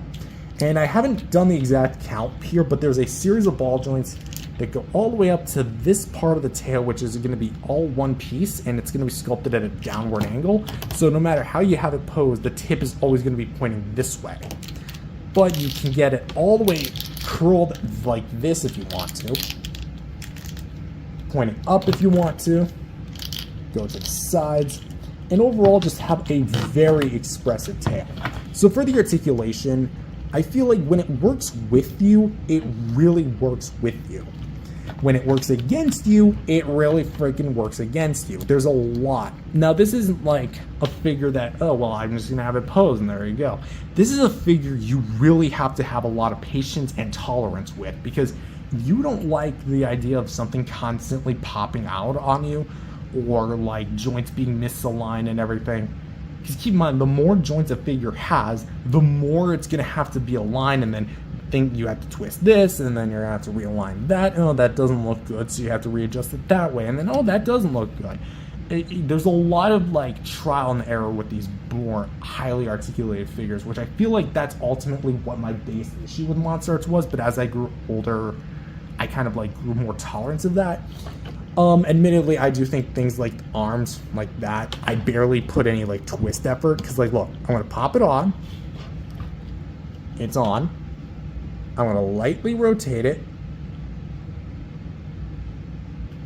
See? So, obviously, MonsterArts joints need to kind of like fix up their tolerance, but when you really want to work with it, and it works with you, you can get some really cool poses out of this guy. So, for articulation, aside from the intolerance of some things, I realistically have almost like no complaints with it. I like the movement on this guy. I'm going to say a 9 out of 10 for the actual engineering on this thing, because it is just so well done. So for some size comparison and reference, here he is compared to the MonsterArts 2021 Godzilla vs. Kong figure, and the NECA 1995 Burning Godzilla from Godzilla vs. Destroyer. And you can kind of see clearly that he's just your basic run-of-the-mill, hyper-articulated 6-inch Godzilla figure, which, like, hey, who doesn't want that? That's basically like the average scale that almost every company, aside from high-end Super 7, really kind of lean more towards, which, again, it's nice to at least have several Godzillas that are within the same scale as each other. And here he is compared next to the SHMA GMK Godzilla from 2001, the previous incarnation, and the previously mentioned, because of his beam effect, the MonsterArts 2019 Godzilla from Godzilla King of the Monsters, which I also bought alongside this guy. And finally, here he is compared next to his co-stars, well, of the Kiryu saga, I should probably clarify, with the NECA 2003 Tokyo SOS Godzilla, the closest thing NECA ever made to a 2002 Godzilla. Just remove the scar and you basically have it. And the Kiryu Movie Monster Series bootleg, which I specifically actually bought to go with this Godzilla, simply because I also didn't really have a 6-inch Kiryu. I had that little 3.5-inch Shogoken Godzilla, well, MechaGodzilla. But I mean, he's a little bit shorter, but realistically, you can pretty much like fudge the scale and have them like go head to head. See, like, this looks cool. Not necessarily with him because he's too large. And so overall, let's turn this on because I don't want to forget it again. This guy is amazing. I think overall, he does have his fair share of faults. For example, I think the some of the paint could have been tightened up a little bit more. Some parts he could have used a little bit more. And the articulation does have a bit of an intolerance among times. But overall speaking, the sculpt is just beautiful. I love the expressiveness with the movement, and the paint, where there is like really damn good paint, it's really damn good paint. That said, would I recommend this guy in 2025? Your mileage will vary. I got a steal on this guy paired with a used, well, I mean, this guy was used, but also a used MonsterArts 2019 Godzilla, slightly warped, but I did fix it. And also came with this beam effect. So, if I had to give like a good recommendation for like a price, if you can find this guy mint in box for just $150, I would say, that seems fair, because I think a few years back he was reissued. I don't remember specifically when, off heart, but I do remember at some point in time he was reissued, and so that does kind of make like an extra batch of these guys out there somewhere in the wild. So you're bound to come across one. That, or I would just recommend waiting for the Haya when it drops in the year 2023. So 2023, we're 2033. There you go. Apparently Haya is time traveling now. So yeah. So with that said, I'm gonna rate this guy a final score of 9 out of 10. A very beautiful piece, in my personal opinion. Has faults, yes, but I think it's well done. Anyways, with that being said, thank you guys for watching, and if you guys would like to subscribe to the channel, we're almost to 10 years, so yeah, we're right there. So join along for the ride as we celebrate 10 years of Matthew T.O.S.G. See you guys next time. Peace out, everyone. Despite its low reception both at the box office and critical score, this is hands down my favorite MonsterVerse movie. Hello everyone, welcome back to another video. My name is Matthew, and today we're back continuing our repertoire of SH MonsterArts re-reviews for the 2025 HD remasters. Today we're taking a look at the SH MonsterArts Godzilla 2019 original release version, not any of the repaints like the Night Color version, the event exclusive, the New Empire, the Versus Kong, the Burning, the poster. Although those are pretty damn cool, this is, to my knowledge, the only base 2019 Godzilla that actually exists on the market from MonsterArts, because every other repaint, including the Night Color version, which I think was exclusive to the Tamashii store or something like that, had colored dorsal plates. This is the only incarnation of the MonsterArts Godzilla 2019 sculpt that does not have any color on the dorsal plates, at least like base on base. So, getting a little fuzz out of the way. This is a figure that I originally had wanted back in 2019, but just due to money problems and availability issues, I was never able to get my hands upon, and I thought for all those years I would actually never be able to get it. Until earlier this year, where I was able to snag down a lot featuring this and the SH MonsterArts 2002 Godzilla for a pretty fair price altogether. And so I pretty much snagged them both up, and yeah, I managed to actually get this figure, which is something I've wanted for a little while now. And I'm actually happy to say I'm a proud owner of a MonsterArts 2019 Godzilla. But really taking a up-close critical review, is this guy really worth the 6-year wait? Or do you guys think I should have just skipped down on this thing and went with the Haya? Let's find out. The first thing we're going to be taking a look at is the accessories. Now, it should be kind of worth noting that nearly every single iteration of the Godzilla 2019 sculpt had accessories. Just to relay it here, the poster version had accessories. Burning Godzilla, I don't think had any. Unless I'm wrong. The Night Combat, whatever it's called version, that one had like displayed hands, same with the GVK variant, and I think the New Empire one went back to basics, what this guy included. And I'm proud to say that mine also does come with those accessories, which, moving Mr. Godzilla to the side here, not to be confused with the one that's deceased on Tabagus, here is the well, actually, it comes with 2 accessories. So it comes with this alternate jaw piece, which has an atomic burst effect here at the side, and it's translucent blue, as you can see here. Basically, like this big energy wave of like blue atomic energy just pulsating right through the body. It looks very nice. As you can see, there's a bit of like a hole there, obviously, to where the beam would plug in. But of course, you get all like the waviness. I do like the blue choice, in my personal opinion. I do like it a lot. But for the bottom jaw, it's very well detailed, but the paint is a bit iffy because the membranes, I feel like they did them near perfectly. This is how I would have done it. The only thing is that the membrane doesn't meet, like actually go down far enough to where the jaw meets the membrane. It should, relatively speaking, hit right about there, because when we apply it, it'll look awkward. And the teeth here, I get what they were trying to go for, because you can't really individually sculpt them, but I don't know. There's just something about the bottom teeth that just don't look as clean as they could. They do have a bit of like pink and red thrown in together, but I don't know. It's kind of clear that this just doesn't have the same quality as the main figure will have. But of course, you also get like the nice little wavy details at the bottom, which perfectly segues into the actual atomic beam effect, which thank you, MonsterArts, for giving us one off the hop. No Spitfire edition needed, although that poster version is really mouth-wateringly cool. No one asked why I said mouth-watering. But here for the translucent plastic, it's the same plastic that's used on this, makes sense, and is actually borrowed from the sculpting of the Spitfire 2014 Godzilla, which is a figure I don't own and probably never will, but then again, I did say about this guy, so let's see. Hopefully that seller has a 2014 Spitfire to sell me. Come on, please. Anyway, so for the actual details, here's where you'd be inserting it in the mouth.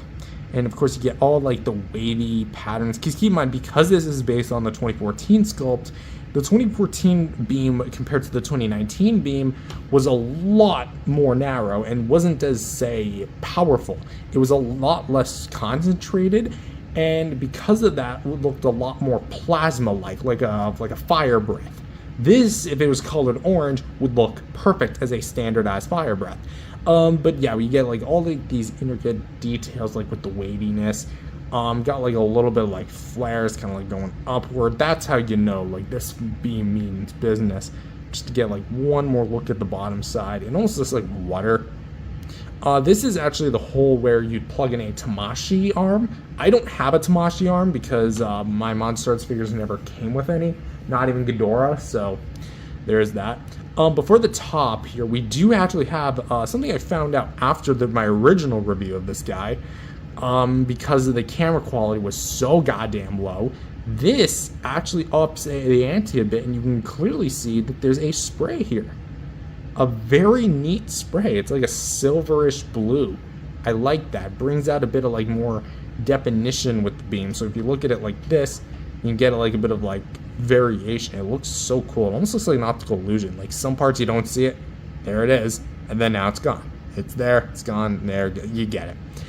And of course, for the front part of it, it looks like a certain leaf for a certain substance that kind of gets you feeling a little funny, if you know what I mean. Literally, just if you were to take this and Photoshop it gray, green, I mean, and gray. I don't know where I pulled out gray from. You'd understand. So that's the. I do apologize if there's a lot of fuzz and fur. I have cats, so it's kind of all over the place. So that is going to be the beam. So for the application, let's get Godzilla here. And you're going to see the bottom jaw here. It is actually on a ball joint, just spoilers for the articulation. But you're just going to lightly tug on it. You might have to go a little bit back and forth, but I wouldn't like force it. Now, thankfully, I've done it to the point where it does kind of like do it relatively problem-free. And Godzilla's going to look like this. Now, you're going to see the ball joint here. I personally like it angling it up a little like this. So you're going to want it straight, and you're going to see the peg hole right there. Now you're going to want to line everything up. Make sure the membranes are like within the socket. And you're going to want to press upward like that. And boom. Godzilla is firing the atomic burst. Now this is kind of what I was talking about, that the membrane doesn't like showcase it all the way. So unfortunately that is a bit of a problem with the paint. But what about the beam? Well, this is where it kind of gets a little complicated, because you might just say, oh, well, peg it in, it looks great, right? Yes, in theory, and in terms of like on paper execution. So let's do that. So there you go. The beam is in the mouth. And basically what you're supposed to do is you're supposed to take the figure, rear it back, make sure to align everything. So that includes like neck segments, arm segments, chest segments and such. And you're supposed to, let's actually like get this, no, there we go. It's kind of working. So sorry if that cut off as far as the camera is concerned, but essentially let's try and like go a little bit back. Let's try to rear the CI up again. There we go. So effectively, you're supposed to make it look like he's doing the call to arms scene from the King of the Monsters movie, or that one scene on the movie poster. You know what I mean? Like he looks up, he shoots the beam, which it would end up becoming like a common trait throughout the MonsterVerse film, because he did it in this movie, he did it in Versus Kong on the aircraft carrier, and he did it in the New Empire when he cleared out the storm. So that said, this is a pretty iconic scene. However, I don't recommend this for long periods of time. Here's what I mean.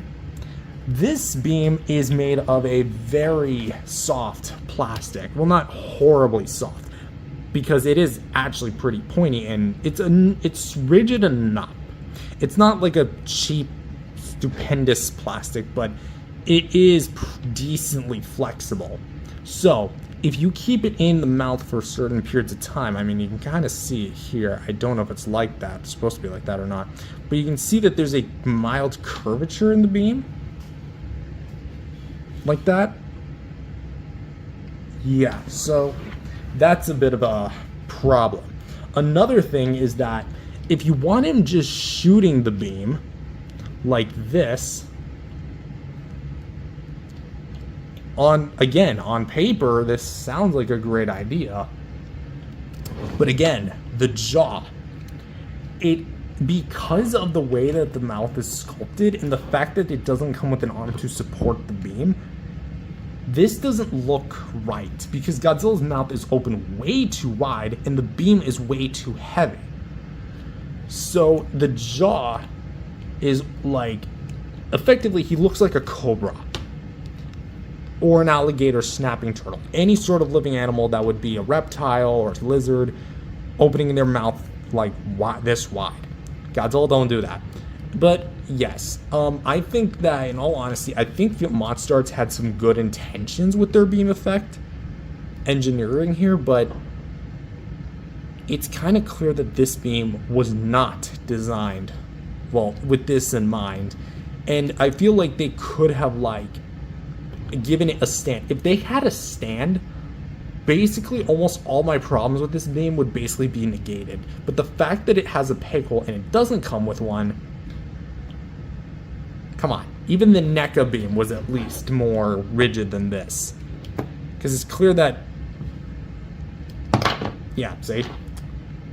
So unless you have something absolutely like prying it up, you're not going to be able to actually get it to stay up. So overall, for the beam and the beam burst effect, I think, let's actually try and get the beam back in the mouth. There we go. I think that the beam itself is done very well. As an accessory, though, not very much. I think the jaw piece is a great concept, but not very good in execution. It just needed a tighter connection to the jaw itself, like to the head. And I think while you're at it, just throw in a clear stand, man. Or you can follow my tutorial a few years ago that I made about having to make a beam. You literally just super glue a piece of hot glue stick onto a piece of cardboard. Anyways, for the actual beam, I'm gonna say 7 out of 10 for overall. again, it has a really nice display presence, but it's not meant for long-term use. And so finally, this brings us to the actual figure, which, spoilers, is not going to be one-to-one with the movie. I know it's kind of impossible for a figure to be one-to-one, because when you're engineering a figure, you also have to make sure to like make it manufacturable or something, because especially with a complex design like Godzilla, very detailed, yeah, it's gonna be a little bit rough. But as for this, basically what they did is they had, I believe the story was they had access to the model and the files for the film, and Yuji Sakai did some like extra design work to make it like almost his own, and eventually gave birth to this design, which for the head, I will say that the head here looks pretty good. Like, as far as the details concerned, you really get a sense for like all the different sculpted details. It looks very nice, very awesome. I do like the paint inside the mouth here, which, like, let's talk about the inside of the mouth. It's very red. The membranes are done very well, has like a dark maroon color. The upwards inside the mouth, like on the upwards of the jaw, almost look like blood red. The tongue too looks very darkened. And I like the gum paint underneath. Almost looks like an actual throat hole, minus that big ball peg. The teeth, they're a little hit and miss. The top row could be a little bit better because it is fundamentally just one strip of white paint. And the bottom teeth, I feel like, have a much better idea, but still not quite there to really be, you know, of something you would expect from MonsterArts. A lot more of that more sporadic white teeth the kind of had from the 2014 do be carrying a little bit, but it's not as messy as that figure was. But for the actual detail here, again, you get a lot of the nice segmenting detail here, like all the ridges and everything. Let's try and get a nice little, there you go. I love all like the bumps and crevices along the face, the nostril, the snout itself. The eyes are a little bit iffy because, like, from the front they look derpy as hell, but on their own, I would actually say, let's actually see if we can get like a very cool like look at the eye. There you go. I'm zooming in like 12 times right now. That's what the eyes look like. Let's get this in. There you go. Look at the detail in that. You can actually like see a bit. Like, just look at that. Alright, let's zoom back out. There we go. Anyway, so for the detail work here at the back of the neck, you can see where the dorsal plates start. And of course it's divided into multiple sections. The ridges here, like the 3 ridges at the back of the neck, look really nice. The gills as well. Moving Godzilla's head upward, you can see a lot of that intricate little detail. Looks very nice.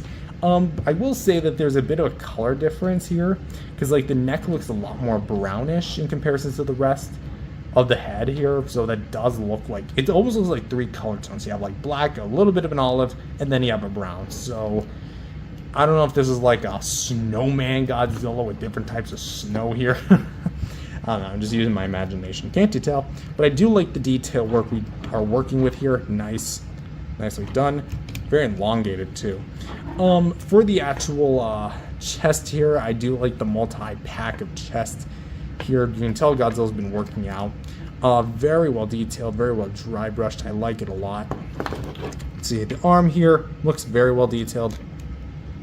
As well as like all the little bumps and crevices.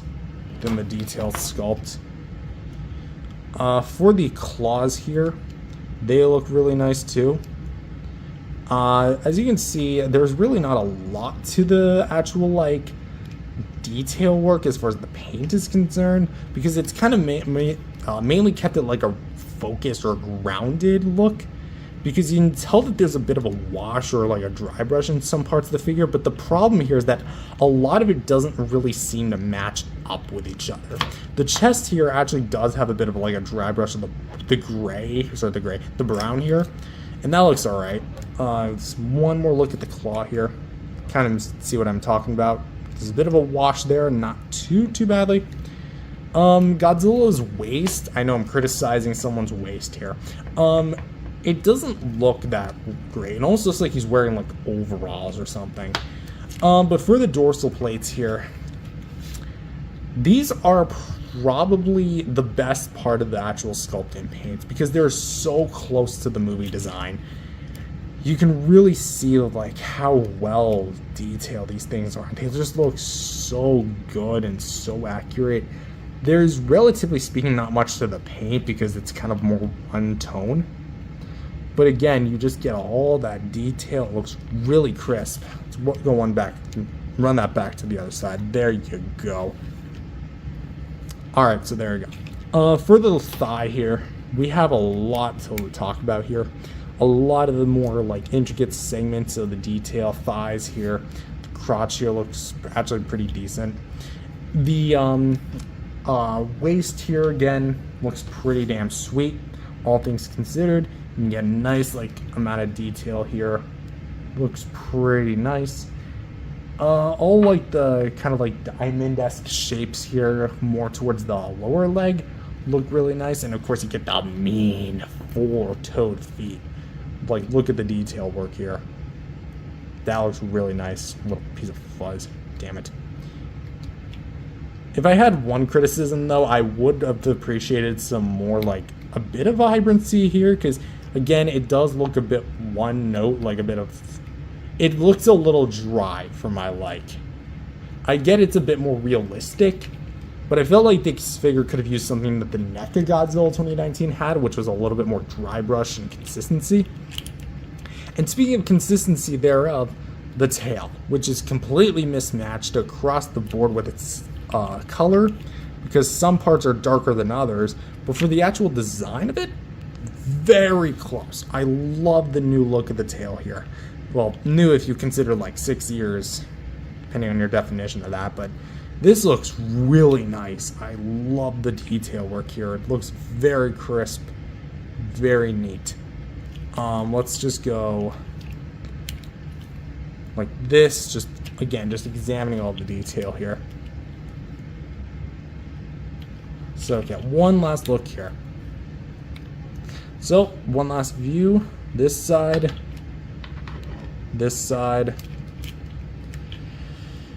from above, from below, from the back, and from this side.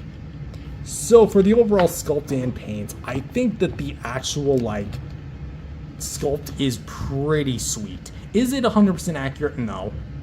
Relatively speaking, I don't think any figure from MonsterArts or Haya or NECA truly are like one-to-one with their movie counterparts.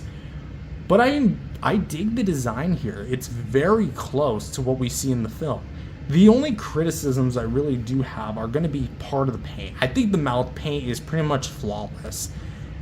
But the teeth paint, the dry brushing, I feel like could have used a bit of work.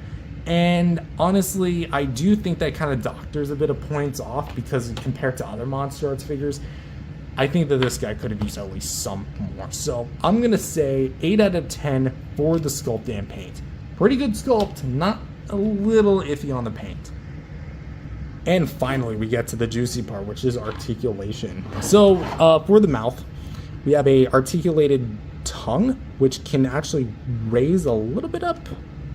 But mainly it goes like side to side. I'm not going to try and push it too hard because I don't want to pop this thing out again. Because I nearly lost the tongue. So let's kind of press that back down into place and kind of get that centered. Because my autism is going to fight me if I don't. Anyway, so for the jaw, we can go open, close, go a little bit left and right. It is on a ball joint, so there's that. For the head, we can go up, down, and left and right, and can swivel a bit too. This nape area of the neck does look pretty good. Can go a little left, little right, and can go all the way around. Just like that. And of course, for the actual, like, this part, it can move a little bit, but, like, trust me, it's nothing like anything, that's going to give this figure so much range. But the head within itself is going to be what gives the figure a lot of expression here. So you can really go all the way around. What's important to note is that this little segment is a free floating piece. So if you want to look up, it's going to take a little bit of like readjustment to kind of like cover the gaps in. So if you do it like that, there you go. It looks not seamless, but it looks gapless. For the shoulders, there's really not much to the shoulders. You can kind of rotate them a little bit in and out, a little bit forward and back, not too much.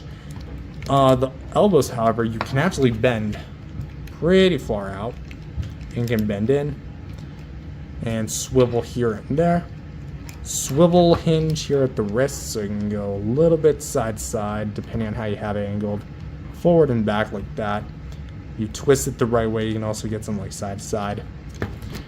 For the waist here, you get a little bit of like a crunch here at the kind of like chest region, and then a ball joint here at the little like waist cut here.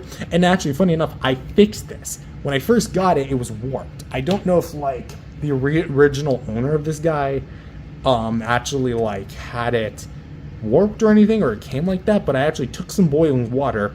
I basically removed this, and removed that other leg, and dunked it in boiling water, and it worked. So you actually do get a like the return to form of like actual movement with this thing, which is actually pretty damn solid. For the legs here, we can go backwards about, actually no, we can do almost practically a full 360. I'm impressed. So yeah, full 360, go out to the side just to demonstrate on both legs. It can get caught thanks to the way that it is sculpted. I don't know how much of that showed. It can get in the way of it a little bit, but there is that. Bend at the knee, rotation at the knee,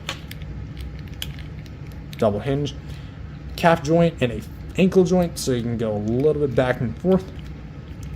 And I was about to say, like, this part's now a little bit warped, but it's nothing like too detrimental to the figure, because now like the bottom can actually like slide into the body a little bit, so there is a bit of a bonus.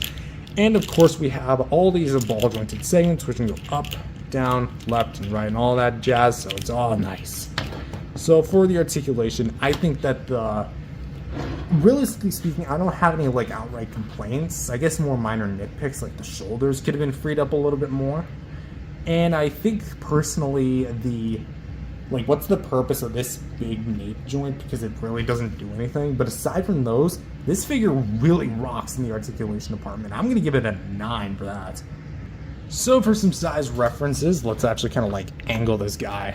Rear him up a little bit. There you go, just to give him a bit of a chance here against his competition. Here he is compared to some other legendary Godzillas with the MonsterArts 2021 figure, which is a bit retooled in the articulation department, but pretty much the same bare bones sculpt minus the arms. And the closest thing I have to a MonsterArts 2014 Godzilla, the Hi-Toys 2014 Godzilla, which I know that they're reissuing the 2014 Godzilla in like this movie graphics plus line or whatever.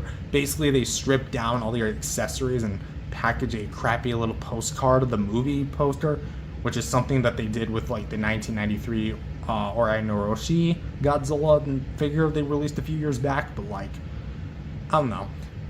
I want that figure specifically just to go with these two, because, you know, I own 2019, 2021. Why not just complete the legendary set? But of course, it's kind of crazy to think that this guy is so close, like in terms of quality, even beats them out in terms of aspects like paint.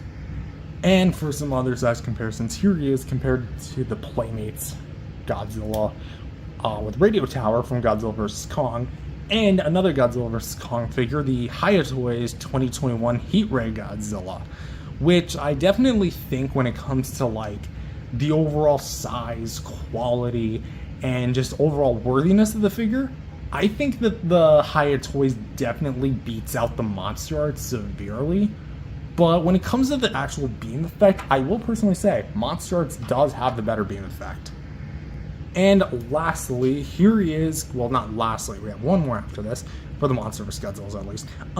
For this one, we have the MechaGodzillas with the MechaGodzilla 2014 of Tabia's fame. and the Godzilla 2019 NECA V1, which, if I'm going to do an update comparison, honestly, no. I feel like this review is already enough. Because, like, here's the thing. I'm doing this again because the last one was just really low quality on that old phone of mine, so that's why I'm doing it again. And finally, here he is compared to some Toho Godzilla 6-inch figures with the NECA 1989 Godzilla from Godzilla vs. Violante, the standard edition. And I'm kind of curious, how does he look with this beam? Actually looks pretty cool. And the SHMA Godzilla 2002, which we just took a look at from against MechaGodzilla. And so overall for the SHMA Godzilla 2019, what do I think of this guy? He's killer. Honestly, he's killer. He has a lot of great aspects about him that I love. Nothing I outright despise, but I just think that some parts could be improved upon. For example, the beam connection, maybe something that's the one thing I probably just dislike. But realistically speaking, I love the rest of this thing. The sculpt on the beam looks amazing. I love the inclusion of the jaw accessory, if it was done a little bit better as well. And the articulation just absolutely kicks butt. And I also love the sculpt work on this thing. The paint job could be a little bit tightened up, but overall, I think that this figure is at least worth used. Good. If it's in a good condition, like mine is, awesome. That said, would I recommend this in 2025 when we have the monsters, the Haya on the, pretty much not on the way, but out there in the wild? Your mileage will vary. If you're a MonsterArts, one that is seeking MonsterArts figures, this isn't a bad way to go, but in like 2025, with how rare this thing is becoming, along with all the rest of its brethren, I feel like you're just better off with the New Empire Godzilla, because that basically comes with everything this guy does, and actually comes with an extra set of hands, although the QC of that one definitely probably would leave a little bit to be desired. I don't know it. But I would say $140 bare maximum in the box. If you can find one for that cheap, go ahead. Anyways, that's all I have for this video. I'm going to rate this guy a final score of 8.5 out of 10. Thank you guys for watching, and I'll see you guys next time. Peace out, everyone. Hello, everyone. Welcome back to another video. My name is Matthew, and today we're taking a look at one of the most legendary Godzilla villains of all time.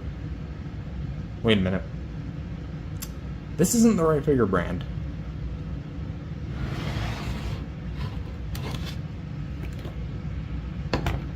That's more like it. Hello everyone, welcome back to another video. My name is Matthew, and today we're taking a look at one of the most iconic and very cool Godzilla villains of all time, SpaceGodzilla, in the form of a new SH MonsterArts review, the SH MonsterArts Fukuoka, or Final Battle version. And this is going to be another remaster because I am a bit underwhelmed with the way the other one was done. But as a whole, this is going to be part of, like, again, the more 2025 remastered HD versions of these older reviews. So, yeah, with that said, this was honestly a figure I was not initially planning to get until I saw a listing that popped up, and it was like, you know, it was within my price range, you know, let's get it. So I did, and now I have it. There is a bit of a drawback, which we'll talk about because I got it used, but with that said, this is, again, the Fukuoka. I don't know if I'm pronouncing that name right. It's basically where the final battle in Godzilla vs. SpaceGodzilla, the movie, takes place. And, yeah, that's basically what this version of it is specifically based on.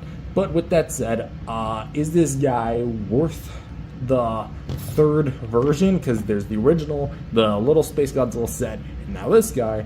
Or is it just proof that MonsterArts is just running out of ideas? Let's find out. Now, the most obvious thing of which would be to point out the accessories. Unfortunately, this guy, at least my copy, didn't come with any. Yeah, that's the drawback I was talking about.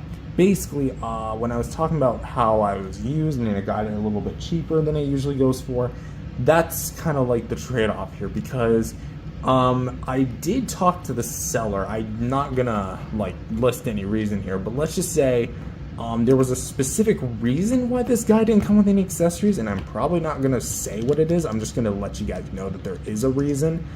But effectively, this guy is just the bare bones figure, no accessories. Which, if you guys are wondering what it actually came with, it came with alternate shoulder crystals, which yes, you can take these off, which I'll discuss in a second.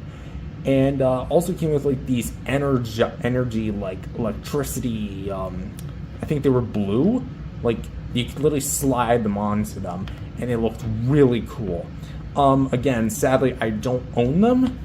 But that said, I'm still fine with owning this guy because, I mean, technically speaking, this is like, as far as owning an MonsterArts SpaceGodzilla figure for like the cheapest one you can get, it's this or nothing. So unfortunately, yeah, that is gonna have to be like my case. But I'll throw a picture up on screen here just so you can see.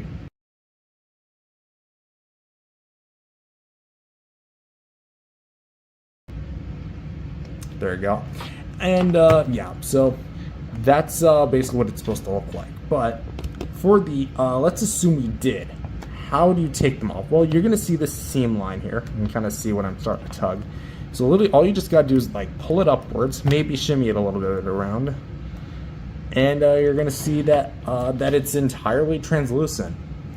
And of course the ugly as hell peg.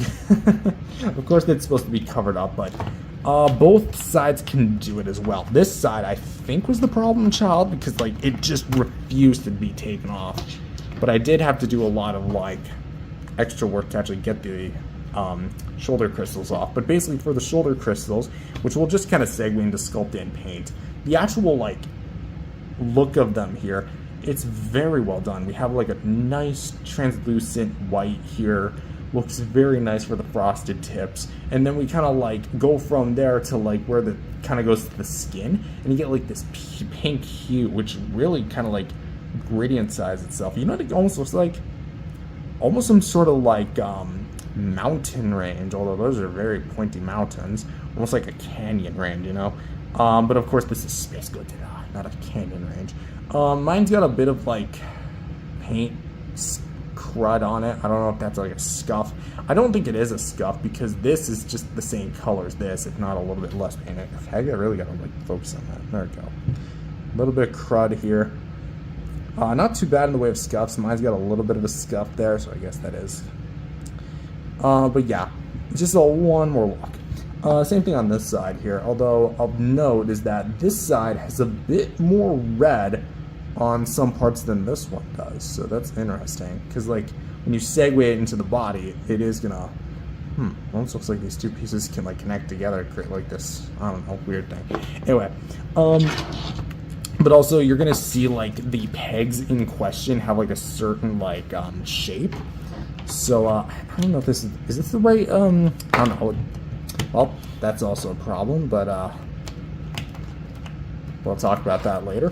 But yeah, you're gonna notice that the peg is in a very specific shape. There's like sharpened corners, and then it kind of like curls back up.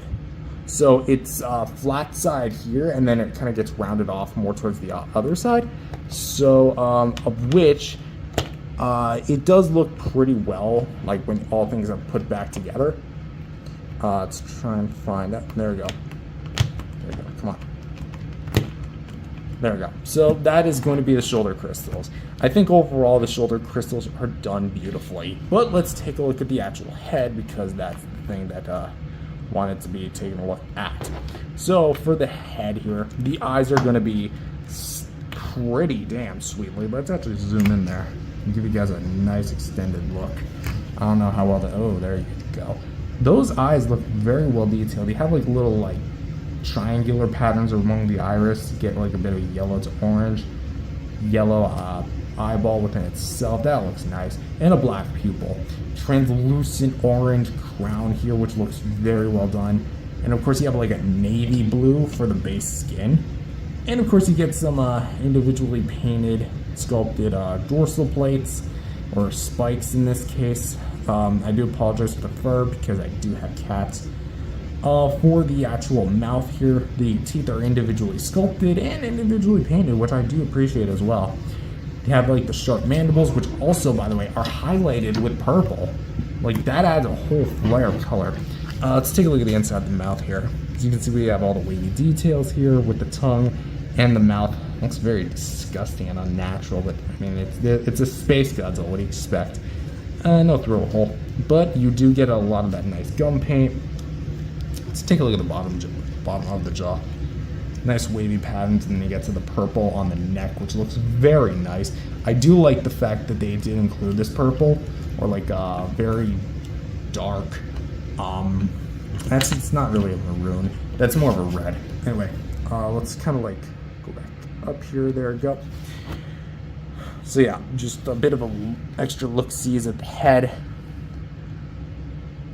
Coming down to the chest here, because we already took a look at the shoulder crystals, we get more of that nice purple, like the dry brushing, and it looks really killer. Like, look at that. All the nice wavy patterns on it and the nice dry brush. Like, just look at that. It's very glossy. Brings out a lot of the details, shockingly, which is something that gloss doesn't typically do. Big floppy tail back there. But we do have more like the red accents, which I think could also double as like blood, because SpaceGodzilla did bleed in the movie. Although I think that was just from Mothra's crystal. I don't know. I had to rewatch the movie, mainly for Godzilla Fun, which is happening soon. I know I keep saying that, but now I feel like I have a dead set date as to when I'm doing it. Anyways, for the arms, they're itty bitty in comparison to the rest of the body, but for the hand claws, we have, again, the purple mixed in with the white, giving it a very extra frosted look, which is something I really hope more MonsterArts figures do. Like, actually add some, like, gradients for the claws here. Don't want to be, like, misaligning all the joints here. But, yeah, we have the nicely sculpted things here as well. So you can see. We have the V-cut at the crotch, which looks all pretty, actually, interesting. It almost doesn't even look like out of Godzilla. It looks very wavy and very I don't even know how to say that. But yeah, has a lot of nice different details. Of course, we have the sides here. Not too much to comment with the sides. However, I think what deserves a compliment are the dorsals. Now, at first glance, the dorsals don't look anything that impressive. Ooh, they're shiny, smoothened out crystals. Oh boy, DG. Well, to that I say, I love not only the look of them, but the color. Because the original, if I remember correctly, because again, I don't own the original, and I never came across the original, probably never will, but this is fine as it is, actually had full white dorsal plates. Here, much like the movie design, or well, what he does in the movie, actually like different dorsal plates like shine different colors. Almost like the, I know this would be like way later in the actual like release order, but Godzilla 2002, because his dorsal plates like flicker different colors. Well, not different colors, but at different times. So this dorsal plate would be a different color, this one would be a different color, and it would look very, very mismatched. The same thing goes with here. So there's no like single row dorsal plates that are all like white or either pink, because you have these ones that are pink, this one, this big one back here mainly, as well as like these two back there, this one, that you get. If I did have a bit of like a minor complaint, I don't like the fact that some of them are just painted on like this, because it definitely looks a little iffy in some aspects. Because I mean, look at these, and then you have like this, which let's try to, there we go. Also, a little bit of scuffs every here and there, but let's get back to the main body. The thighs here are going to be very much navy blue. It don't have a whole lot of dry brush, which for the design I can understand, because SpaceGodzilla definitely didn't have like a whole ton of washed color to him. Well, we do have like an interesting eye cap. I always wondered what kneecap. I've always wondered why the kneecaps always look like another set of eyes. Like, look at that. That looks like a straight up eyeball. Like, those are the eyelashes and that's the pupil. Now you probably can't unsee it. But because of that, we also have a very big, bulky foot here, which standard 4-toed feet, and we have the return of the purple gradients to the white frosted tips, and again, just looks beautiful. A little bit of scuffs here, but that's alright. A little bit of detail underneath the foot, just to keep itself more pointed.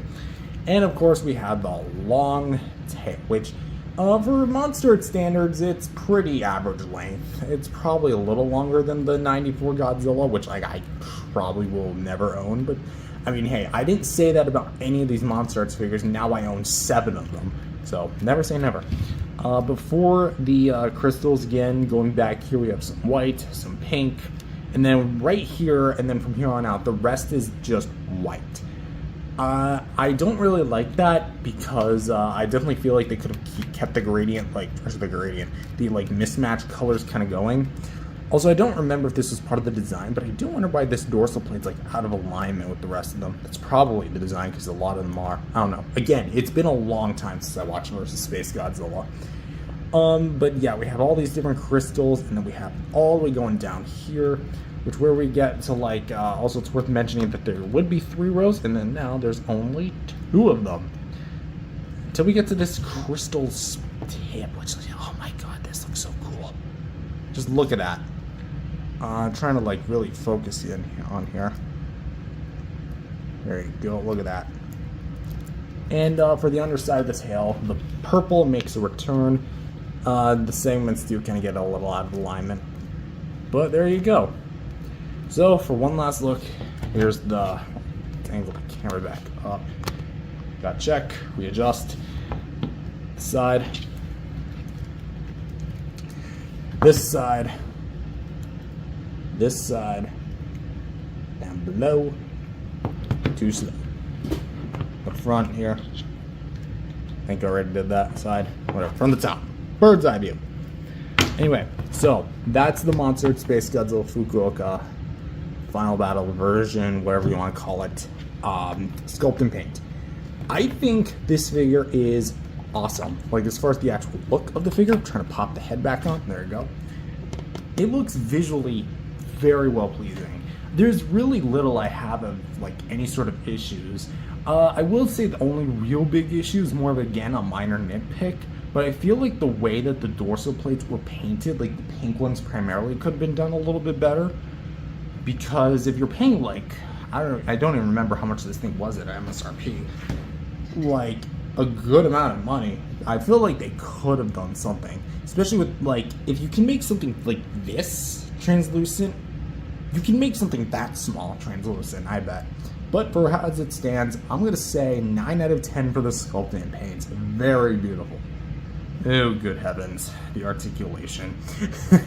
So for the jaw, we have a, I believe it's a ball joint, but effectively you can get mainly a hinge. So trying to like push it as down as I can, you can get it that far out, that far in. There's no tongue articulation, it's static to the body. And for the head, you do get a mild ball joint. You can look a little bit left, a little bit up, a little bit down. But as you saw earlier, mine has a bit of a problem. Yeah, so it turns out that the neck loves to pop off on mine, or the head, sorry. And even when you plug it back in, it's such a pain in the butt to actually like keep it with the figure flush. Like, goddamn. Which also kind of segues into the neck articulation, which let's see if I can move this thing without popping off the head. Ready? So we're gonna try and rotate it. Oh, nope. Okay, so what's going on here? If anyone has seen my past reviews of the 1994 MechaGodzilla sculpts, you would have realized that basically for what they did with that figure was they had a ball peg that stuck from the head, went through the neck socket into the shoulders. That's kind of what MonsterArts did here, except I think this sculpt is older than that. So I guess technically they did it first. So yeah, just to give you guys a little bit of look-sees, we have like a ball peg here, and then it kind of cups into a bigger joint, and then it plugs all the way to the neck. So effectively, this neck piece isn't even an actual joint. It's just a cover-up. It's a sleeve. Let's pop that freaking thing on. I'm gonna be right back. Okay, so the good news is I got the neck joint back on, and I did try my best to pop that head back on, but let's see how well it stays. So dragging the tail along. For the shoulders, this part of the shoulder doesn't really have an articulation, but for here, we actually have the bicep, which has a little bit of motion, so you can go kind of up and down, twist a little bit in there, side, up, down, side to side, okay, a little bit. It's plugged into here on a ball peg, and what I like about it here is that there's actually this free-floating piece, or maybe it's not a free-floating piece, that like shifts up and down, and you can actually like align it with the figure as it goes up or down, like that. How creative is that? This side, okay, mine does it a little bit. There's a bit of like trouble with it because it doesn't stay. For the shoulder hinge or the elbows, we can go bend out about that far, go in about that far, can spin the forearm and at the elbow itself, and we have a ball joint here for the wrist, trying to get back everything into alignment. Here we have a very flimsy waist. There goes Dad. Here we have a very flimsy waist. I say flimsy because this thing loves to pop out on me, as you can see. Although interesting that this is hold on. This thing, because sometimes this pops out right here. That is interesting to me. Hold on, let me try something. Oh god, nope. Nope. Get that back in. I heard a snap. Okay, good, I didn't break anything. I heard a snap. So, yeah. I was trying to like take off the whole thing, so I'm just gonna leave the head off for the rest of the review because I am done dealing with that thing.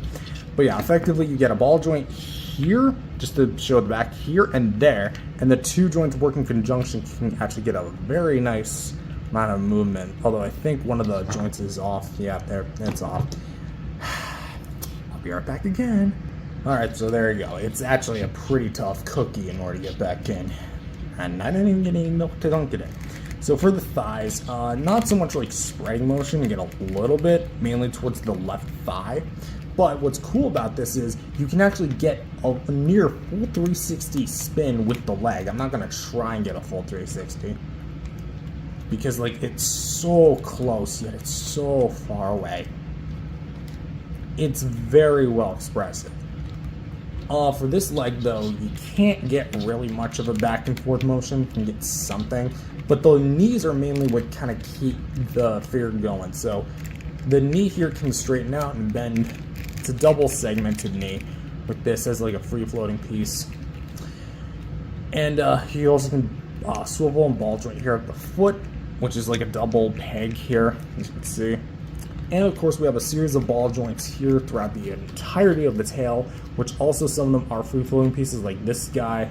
Trying to find another one here. This one, I'm not pointing out all of them, just like a few examples, but yeah, go up, straight down, down, side. Although mine does unfortunately flop, like doesn't stay up. You really have to like MacGyver it to keep its pose, but even then it only works for like part of it. And what I like about this tail is that even when you like shift it upward, it keeps the paint going. The power of earlier MonsterArts figures just coming back, huh? Anyway, so let's put on the head. I will be factoring in like the joint tolerance system because I do think joint tolerance is like almost a make or break for some people. But for articulation, I feel like this figure has the right intentions of where articulation goes, because absolutely, who doesn't want like a fully articulated SpaceGodzilla?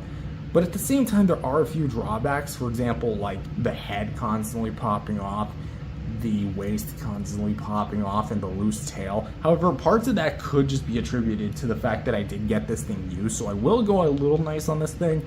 If I did have some wishes, I almost do wish that the whole shoulder here moved like Destroya's did. Like, Destroya had a whole damn wing. If SpaceGodzilla with his puny little shoulder crystals by mere comparison can't have him, come on. Also, I do kind of wish that the tail wasn't so like dependent on the free floating joints, because again, this is a figure that you really have to have a lot of patience and tolerance for. But aside from those issues, I think that it turned out pretty great. So I'm going to give the sculpt and paint the articulation, sorry, a 8.5 out of 10.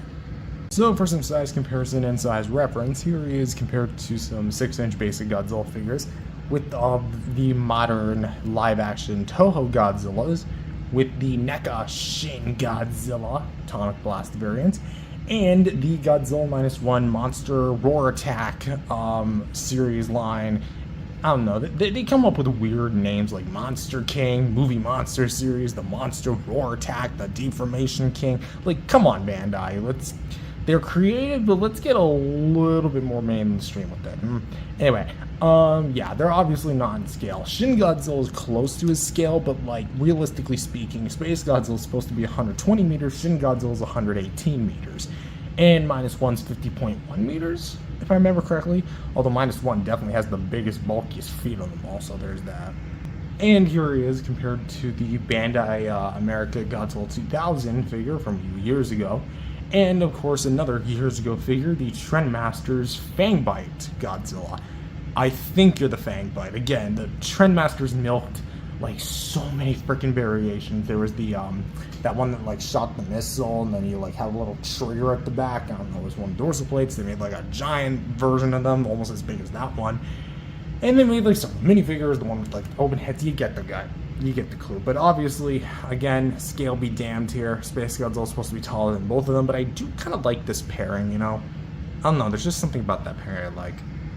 And finally, of the MonsterVerse Godzilla and Kong variety, here he is compared to some Playmates Godzilla Kong figures from the New Empire with the Real Feel Godzilla and the Real Feel Kong, which it's very hinted at by not only the plot synopsis and the title being Supernova, but also by cast and crew members posting stuff about SpaceGodzilla on their stories on Instagram. Which all I'm just going to say is this: legendary. This is your one time using SpaceGodzilla. Unless you guys renew the rights, this is your one time using him. Don't screw this up. If I had things my way, we would do it like this. Booyah. And to fully round out this review, I'll put this on again. I guess not, because I accidentally unplugged it. What do I think of the Playmates? Looking at the Playmates SpaceGodzilla when I said that. What do I think of this guy? He's incredible, honestly. He's probably, like, base on base, my favorite MonsterArts figure, although he might be tied for Ghidorah, which will be the next one coming in line soon. But that said, yeah, he's very good in my opinion. He has a very great sculpt, really good paint applications, and an articulation range that just kicks butt. Unfortunately, again, I did buy mine used, so I don't have things like the accessories to go with him, but I do imagine for those that do buy him mint or used with the accessories, you're going to have a ball with those. But I don't imagine those crystals are hard to make at all. I think they require things like hot glue or something, and like tinfoil, tray, mold. I don't know exactly remember. But anyways, that's gonna have to about do it. I personally rate this figure a 9 out of 10. I'm pleasantly surprised. There's very little to complain about. Who knew that the earlier MonsterArts figures would be the best ones? Anyways, that's all I have for this video. If you enjoyed it, leave a like and subscribe to the channel, and I'll see you guys in the next video. Peace out, everyone. It's blue, and it's, well, not so new, but in the time I got this, yes, it was new. Hello everyone, welcome back to another video. My name is Matthew, and today we're back continuing our repertoire of SH MonsterArts remastered re-reviews. Today we're taking a look at the SH MonsterArts Godzilla 2021 from Godzilla vs. Kong. If you want to be technical, this is one of 3 Godzilla 2021s that we technically, so to speak, have. One of 2 that actually appear in MonsterArts form. The other 2 being Godzilla Ultima, and I guess the many forms that he presents in the movie, so I guess that would be 3 more. And, I mean, not counting True Form, but that's like a whole other bread and butter. And Godzilla The Ride, since all 3 of them premiered in the same year and had different designs. So realistically, you can't just say Godzilla 2021, since there's multiple 2021s. So, with that said, yeah. So this is obviously the SH MonsterArts GVK Godzilla. I got this guy a few years back thanks to my dad, who actually got like a discount on him for a very specific reason, one that we'll cover in today's video. But if you're a longtime viewer, you probably already know the answer to that. So, with that said, this is also going to be very similar to that in the MonsterArts 2019, which, yes, there are differences, but most of it is the same. So with that said, is this guy really new? Not really in terms of age and in terms of actual detailed sculpt, or is this thing just old and I'm struggling to come up with the phrase here. Whatever. Let's take a look at this guy, shall we? So taking a look at the accessories, which yes, this guy does come with an accessory. Actually, I guess technically 2 of them, but they are, well, they do count, is an extra set of hands. However, mine comes with an extra hand. You might be wondering where the left hand is supposed to be. Well, do you remember when I said that he got a discount on this thing? That being my dad. Well, here's the story. In the store, they were looking for something Godzilla, I guess just for me, and they had come across this Godzilla that was actually open box in the store.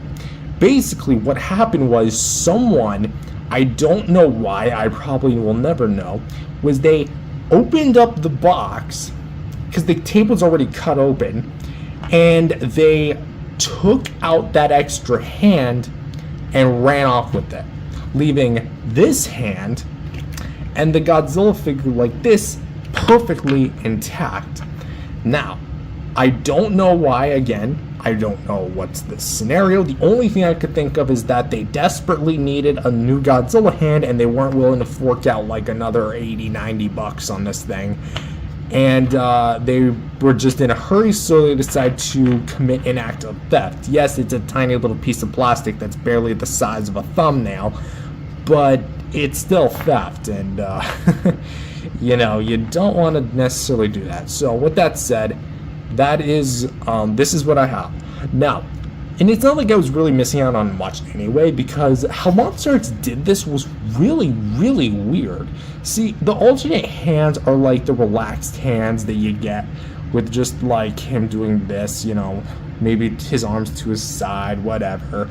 They look pretty nice. The sculpted details are actually really nice. I do like what we have here. And the claw paint as well just looks very, very thrilling here. You're gonna see a bit of fur and dust, mainly fur, just because like I do live with cats. So that said, sculpted details again look very nice. Got like the individual claws here. Shading looks a little good. I say a little because they are kind of a little underwhelming, but they are there. And of course there's the ball socket joint because that's the right hand. It's missing the left. So that's cool. So what seems to be really odd about this, aside from the fact that I'm missing one? Well, frick, I hate the fur. It's all over the fucking place. Anyway, this is the KOTM hands, the base hands. Yeah, the original KOTM figure didn't come with an extra set of hands, but actually came with like its relaxed hands right out of the box. So the new hands that are actually technically supposed to be the accessories are the ones that are attached right to the figure out of the box. What I mean by that is the new hands are a lot more splayed open like that, as opposed to these ones being a lot more relaxed. So let's see how you put this on.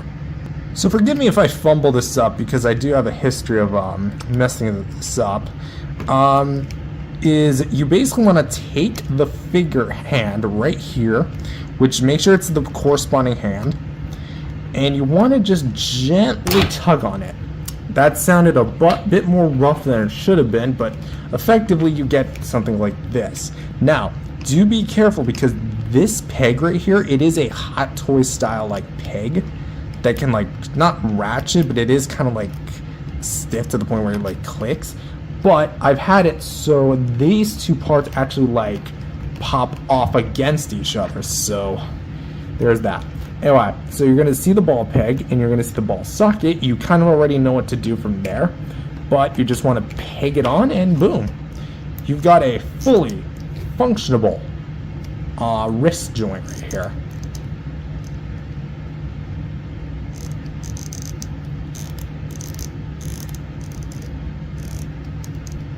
just like that. So effectively, you still get the same amount of movement as you would. Spoilers for articulation, but you get a rotation here, like that, and then you get an up and down, and if you want to get some side to side, you angle the joint, and you can get it like this. See what I mean by the peg starting to split? But resetting it back to normal has never been... Oh, there we go. It's getting bits. Oh boy. I don't know how this is going to fare. Come on. See, like, when it starts splitting, that's kind of like when it starts being a bit of a problem child. So just to illustrate the differences for you, you can see, like, this hand's a lot more splayed out than this one. As you can see. So, yes, there is a difference between the hands.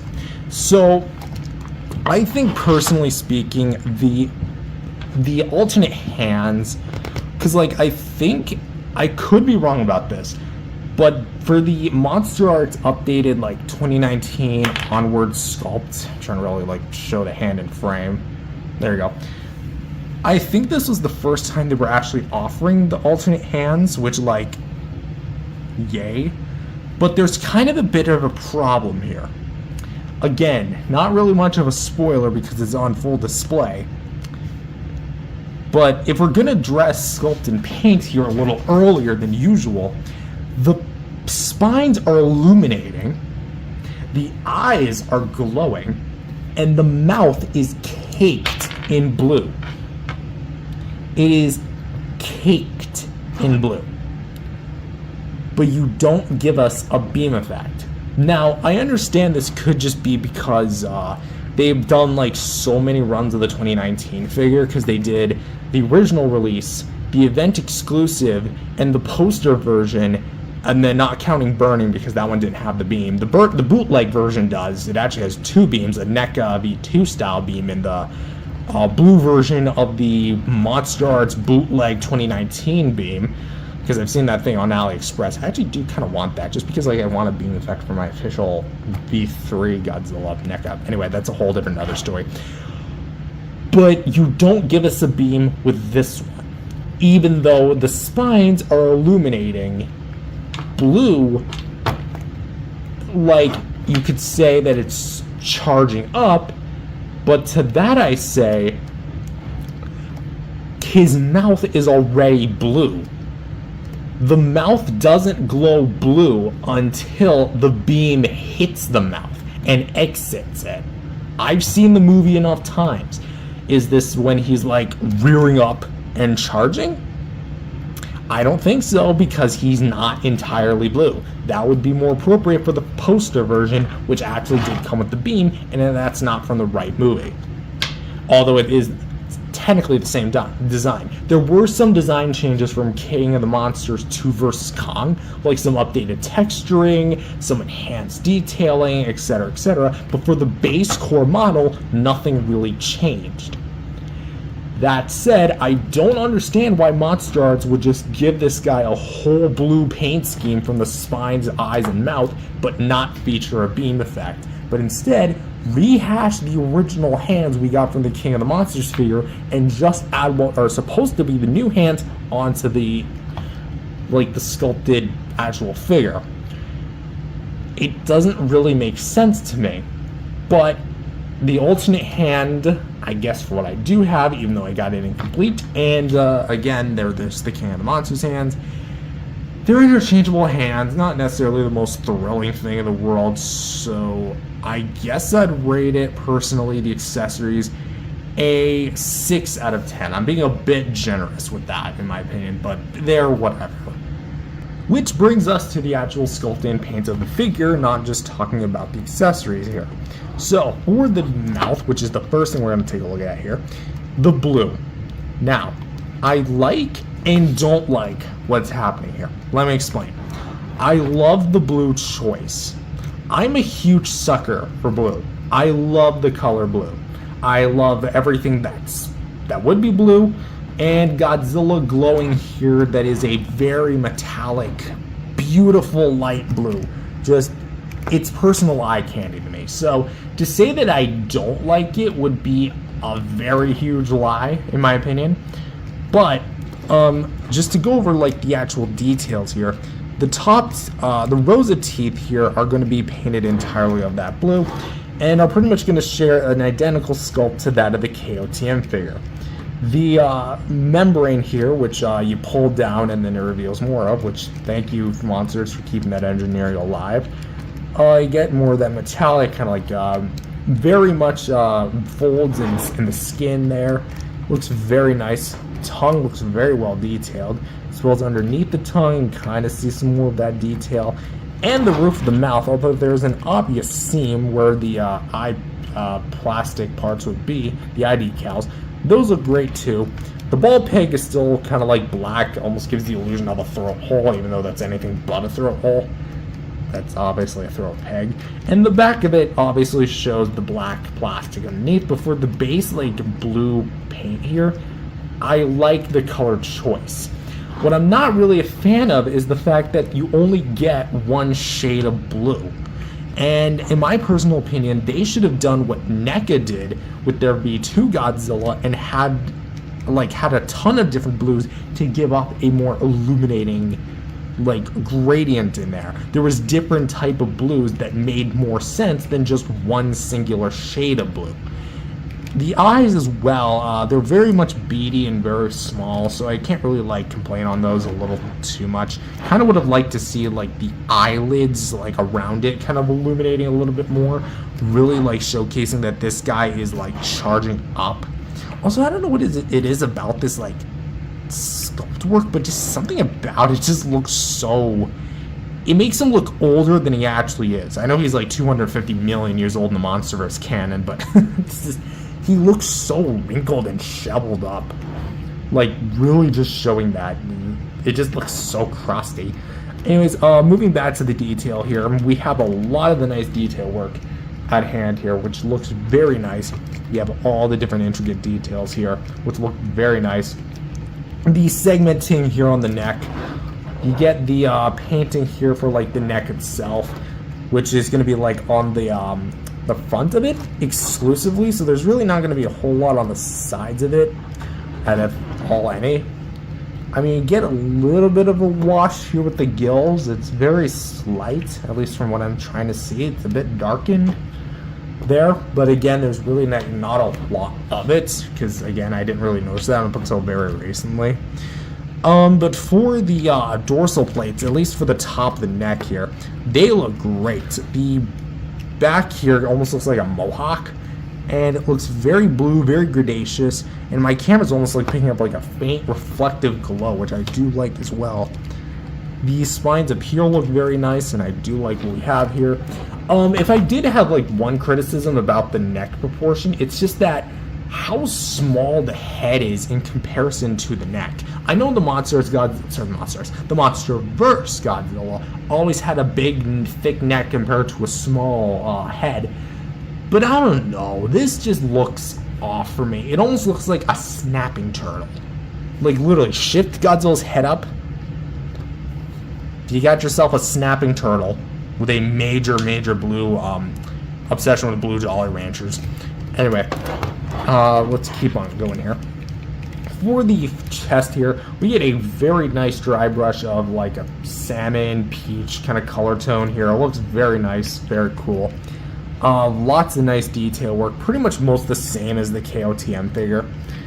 The actual like detail work here looks very nice here. And again, we don't get like a whole lot in terms of like the sculpt and painted, paint, because there really isn't any. It's most the sculpt that just does the talking here, but it does some very mighty talking in itself. Forearms look also pretty good, nice and bend. The claws here look very stretchy, and it almost looks like he's like trying to reach for something, which is also nice. The claws here don't really like have a whole lot of definition to them, but they do have a bit of give to them as far as the details concerned, which is very nice.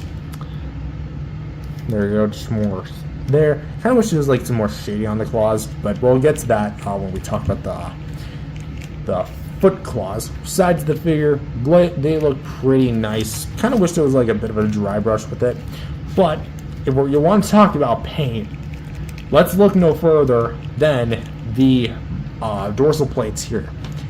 This is beautiful. Not accurate, but beautiful nonetheless. I'm liking what MonsterArts did here. There's a lot of nice and intricate sculpted work like going up here. The dorsal plates just look so magnificent with the blue seeping in, and again with the damn fuzz, it just looks so good. I'm just kind of gushing all about it, really making it look like he's illuminating. Just look at that. That's awesome though. Again, it's really like showing like that blue. You also get a bit of like a color transition. Very slight, but you got like a lighter blue and then like a turquoisey blue, and then it kind of like shifts back to the body. So anyways, for the thigh here, big meaty thighs. Again, we got more on like the crotch here with the dry brushing here, just briefly show that. And of course, all the nice intricate little details, nice. For the actual like folds in the skin, they look really nice too, make your return. Kneecaps look very nice as well. And for the let's see here, for the detailing here for the bottom thigh, this looks nice, very much so.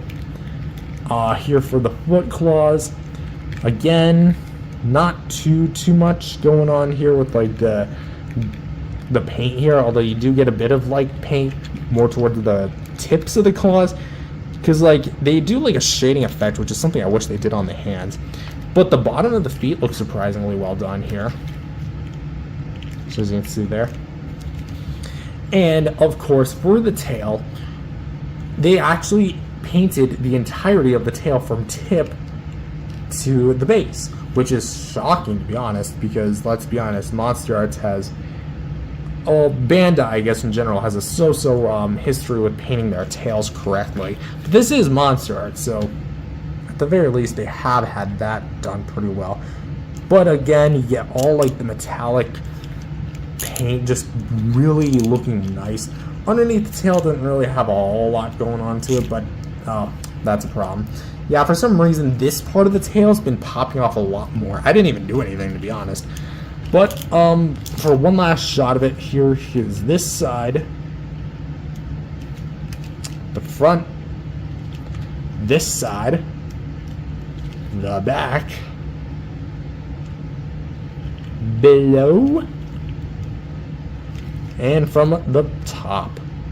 So, in all honesty, the MonsterArts 2021 Godzilla sculpt and paint, it's actually pretty nice. Like, I do dig the detail. It's mainly the paint that I have like a bit of an issue with, because a lot of the body doesn't really have paint, and where there is paint is cool, but where there's not blue, it's very limiting. Effectively, you get paint in the mouth, spines, not really in the eyes, because that's a decal, not paint, and some mild dry brushing at the front.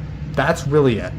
The claws in here and here, they're cool, they're done decently, but I think I would have liked some more with it, and I really feel like this guy could have had like a dirty wash. Like, why not continue what was done here all the way down here? That would be a very well done figure. So for sculpt and paint, I think I'm going to personally rate it a 7.5, just because, like, I think personally the paint is done very well where there's the blue paint. But really, I have nothing else to really comment on that. However, what there is a lot of commenting towards on is going to be the articulation. So, for the jaw, we get a ball joint here at the jaw. Well, a very, very extendable ball joint too. You can open up actually pretty damn wide like that. Close up about that far.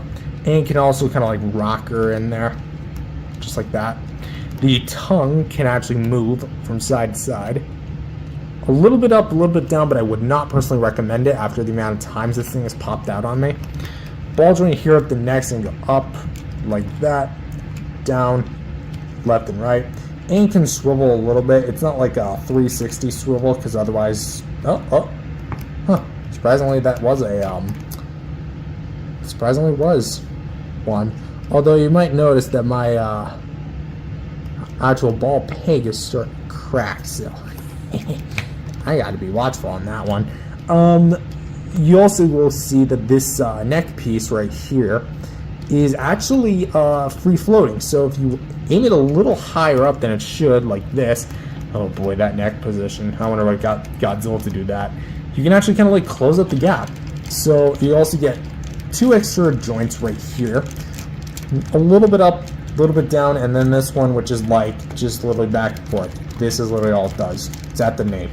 So all 3 of them, I mean, realistically, it's this one that does all the heavy lifting. Realistically, you can go up, down, side, whatever you want. Now, something they fixed on the this figure from the 2019 Godzilla is that the shoulders are a lot more freed up. So you can do 360s with them like this.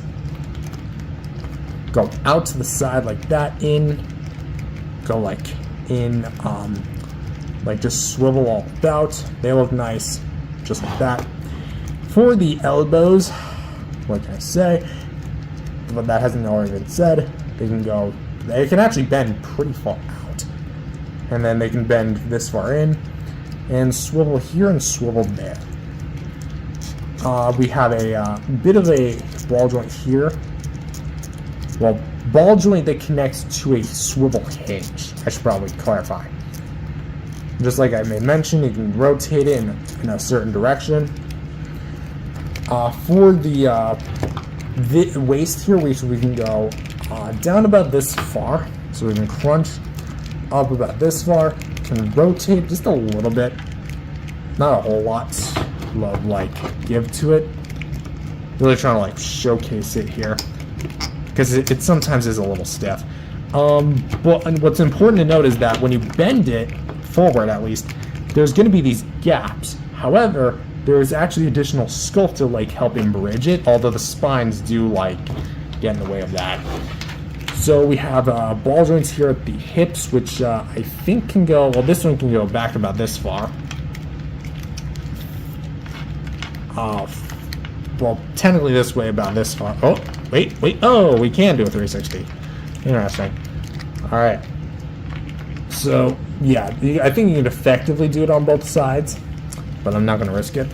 Hinge joint, double hinge actually at the feet, so at the knees, and get a little bit of rotation, a little bit of a pivot. Calf joint and a ankle joint right here and here, and a series of ball joints here from the base of the tail, not counting this segment because it is free floating. God damn it. Yeah. All the way.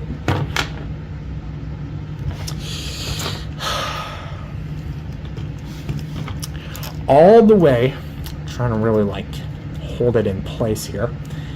All the way to the tip of the tail, which it roughly stops right at this place. So let's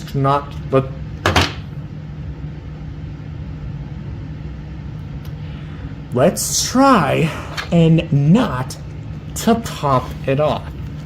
So we can go pretty much to the right, pretty much to the left. You can kind of hear some creaking. Don't worry, you didn't break it. If you pop it off, that's fine. Unless if it's the ball peg or the ball socket that's damaged, you didn't break anything. You can go up, straight.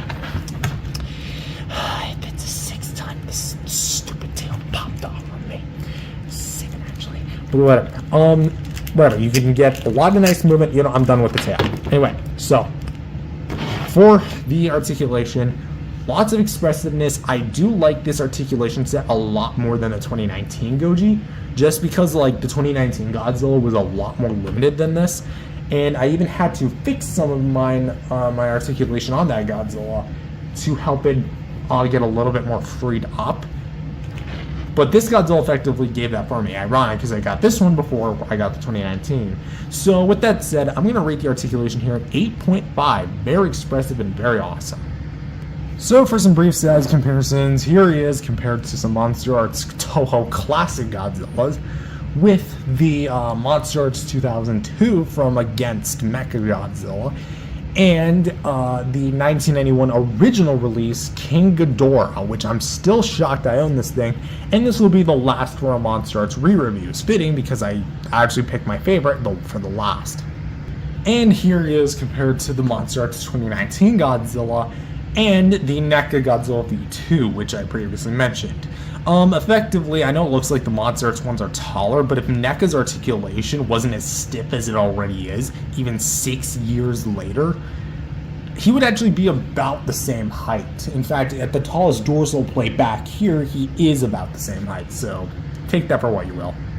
And also, this is kind of what I meant by, like, NECA offering more, like, paint inside of the mouth to give it more, like, substance, instead of it just being one singular shade. Had the MonsterArts done something like that, that would have made a bit more sense. And finally, here he is compared next to the Playmates Godzilla with Heat Ray and the Playmates Kong with Battle Axe.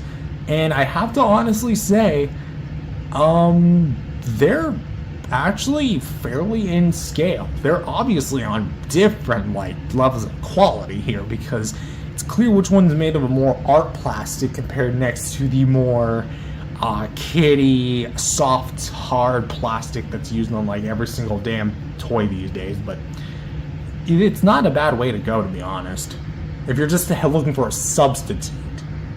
So, with that said, what are my overall thoughts on this thing? I think this figure, in a lot of ways, definitely feels like a downgrade from the 2019 figure, but a lot of ways also is an upgrade. What do I mean by this?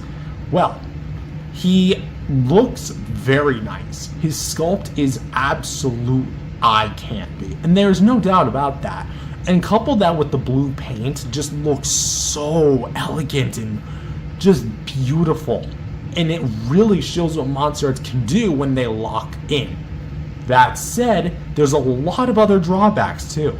The paint on the body itself just leaves a lot to be desired, even despite its dry brushing, which I would have liked more of, but it's really just limited to here and here. That's it. The claws on the hands, they barely exist. And the claws on the actual bottom feet, I feel like are really what try to pick up the slack so desperately, but do so little in the end. The accessories, in my personal opinion, they really don't make much of a difference, even despite the difference in terms of, like, splayed hands versus more, like, scratchy hands.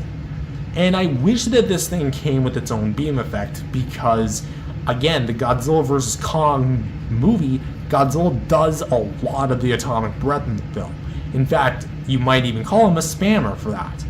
That said, there's just a lot of things I like, not necessarily don't like, but the articulation itself is very well done. That said, do I recommend this guy in 2025? I'm gonna actually have to say no. Why? There exists a much more recent version of this thing. One that I'm pretty sure got discontinued, but is a lot more up to date than this one. And you know which one I'm talking about. The Godzilla Kong the New Empire Godzilla. Not talking about Evolved Goji, but the actual, like, 2024 Godzilla rendition of this thing. Maybe in terms of quality it ain't necessarily the best, but it's basically this guy and the King of the Monsters figure fused into one. It gives you the blue dorsal plates, it gives you the beam effect that came with the KOTM Godzilla, and gives you the alternate hands of the 2021 Godzilla merged into one. That's effectively the most recent and effectively most, bang for your buck Godzilla right now on the market, even if it is like 1 year old. So you should still find that guy for maybe at least a decent price. That said, that's my personal recommendation. If you absolutely want this thing, don't pay any more than $150 in box for this. If you can find it for a deal, get it. If you like what you see, get it.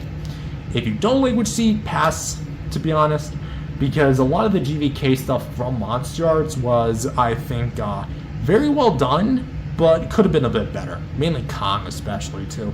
But I don't know Kong, so I can't really form an opinion. That said, that's all I've got for this video. If you enjoyed it, leave a like and subscribe to the channel. stay tuned next time because we're going to take a look at the three-headed Hydra from the future himself. Peace out, everyone.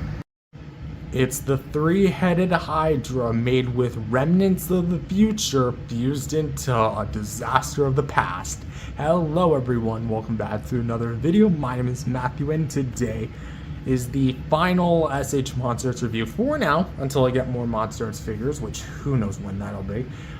Today is going to be the SH MonsterArts King Ghidorah 1991 original version.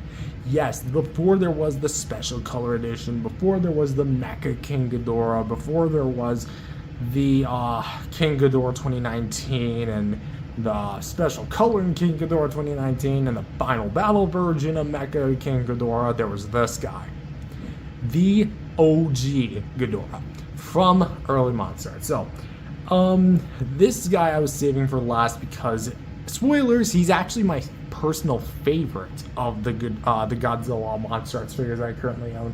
Mainly just because, like, he's so special in my collection. He's the only 6-inch scale hyper-articulated Ghidorah figure I currently own because, at least as of recently, there wasn't a lot of him, and I was constantly trying to hunt down a Ghidorah that wasn't the GMK Bandai Ghidorah, because, like, I've had close contacts with the Jack Specific, I've had many close contacts with the movie Monster Series Ghidorah, and just over and over again, those two just never played out until I eventually got the Playmates one, although I did get this guy a little bit before the Playmates. But that said, if we're talking strictly about 6-inch Ghidorahs, this is what we're looking at here. This big golden behemoth. But with that said, is this guy truly as grand as I say? Or am I just letting my cloud of judgment, well, cloud my judgment? Let's find out. So just for a bit of context, I got this guy in the summer of 2024 off a secondhand seller that was selling this guy and the other Godzilla figures, the MonsterArts Ultima and the NECA Godzilla 2014 reissue version, in a lot, which, thank you, seller. I will buy from you again if you're listening to anything Godzilla related. So yeah. Anyway, so because of that, I did end up getting this guy a bit cheap. The condition of this guy was actually like used like new, I would say, because there wasn't anything broken on this guy until my move came in and the wing sadly snapped, but I did glue it back in place and it is fixed just like new. So with that said, there was some caveat to it, which meant no box and no stands, but I did end up getting 3 gravity beams. This is the accessories phase, by the way. So these are the original gravity beams that came with the original release King Ghidorah. So we're just gonna take a look at one of them. So for years, after seeing like a ton of stuff covering this guy, I always thought that this that these accessories from early MonsterArts figures, because I think, if I'm speaking chronologically, this was my first energy-based like beam attack accessory from a MonsterArts figure. I thought this thing was going to be rigid solid. Nope. It's flexible rubber. Well, maybe not rubber, but it is a flexible plastic. It does keep its shape no matter how far you bend it, but it is something that is worth noting, because like for the longest time I thought that if I just took this and lightly bent it right like a twig, nope, it's actually got some give to it, which thankfully Bandai back then knew to do that. I'm not saying they don't do that now. I mean, I don't own any of their newer release figures, probably never will, but hey, that is actually a pretty nice thing. So obviously this is Ghidorah's gravity beam, which if you have not seen the 1991 film, is basically like a string of electricity and lightning mixture, and actually does some pretty significant damage to not necessarily Godzilla himself, because he is able to shrug off a lot of the gravity beams in the film, but also able to blow up things like the ground, several buildings, etc. So a pretty destructive beam attack nonetheless. So here would be the tip of the beam itself. It's basically just translucent piss yellow. I'm sorry, but like that's the only color I can really use to describe it. There is like little details of which that are like infused in the beam, and I do like how it's not just one singular line. There's like these mini gaps within it, like here and here as well. Got another one down here, a few more here, and then it kind of like get this small one which kind of like gets cut off by there. And again, it really gives the illusion that this thing is an electricity piece. So effectively you would have all three of them, which as far as like the actual like sculpt and paint, they do have some differences. For example, this one has like an extra set down here of like the extra things hidden it. Not too much like else that's different. And of course this one also has the 2 as well, although there is a much bigger gap between this and this like part of the spark, part of the beam. And maybe it's like far as your counts as like how many extra like flares and zaps. I don't even know what to call them. I don't know. I watch Electro Boom, okay? I'm still learning about electricity. Anyway. So yeah. Effectively, all three of the beams are the same exact color. They don't go in any like specific head, which, unlike the special color version, which I think had electricity beams based on the corresponding colors shown in the movie poster, which I think one was red, one was yellow, one was blue. I could be wrong about that. Effectively, these don't go in any specific mouth, which you would have actually been able to just slide it in, and I think you're good to go, right? Well, unfortunately, no. As I mentioned earlier, you would have needed some stands. Not a flight stand, but a stand for this guy. Because I bought this used, mine does not come with the flight stand. The beam stand. Not the flight stand. The original didn't come with the flight stand. I think that was exclusive to the special color version. I don't know. I don't own it. I don't desire to own it. I would probably buy the MonsterArts 64 bootleg because they actually did come out with a 72 original, like official Ghidorah. But like that thing is like what, $300? And this is just kind of like a mild critique on my end. But why would you make something that expensive when there's a much cheaper alternative of what's effectively the same design? Because the 64 design wasn't a whole lot different from the 72 design. But anyways, that's a whole other bread and butter. So yeah, effectively you would have had this like Tamashii base that was like clear, square, and you've had like these arms. I think you got 3, and then like these little cradles. They don't like literally snap, but they rest like that. And you would have been able to just try to like, again, mimic it. You would have been able to like put it in like this. Imagine that blown up to scale. And there's no like peg hole, so you could rest this on like a proper stand, but like it would be pretty much a pain in the butt too. So yeah, effectively you would have gotten all that for this guy. As for the actual like stands, I can't rate them because I don't have them, so I'm gonna rate the beams as is. I like the attention to detail, and I do like the fact that they do have like some form of differences with each other. Like this one has 2 prongs, this one has a 3rd one, and this one also has a 3rd one, except it's a little bit larger, and it is kind of like waving in a bit of a different direction. So I'm gonna say for the gravity beams, it's nice that they're made of a soft plastic, so you can get a little bit of give to them. I really don't know how to rate these, honestly. I'm going to say 8 out of 10. Why 8 out of 10 as opposed to a 10 out of 10? Well, the thing is, because I don't own the stands, I can't really judge them in all of its entirety, and I feel like an 8 out of 10 for what's effectively 3 cool electricity beams, and then they're actually really well done. You know, I feel like that's a fair score to at least give, so that's my personal rating. So for starters, sculpt and paint. What is there to say about this thing? Well, all 3 of the head sculpts are pretty much identical, if not the exact same, so we're going to be primarily looking at one, the middle head. So, for the middle head, the eyes are going to be the standard slit eyes.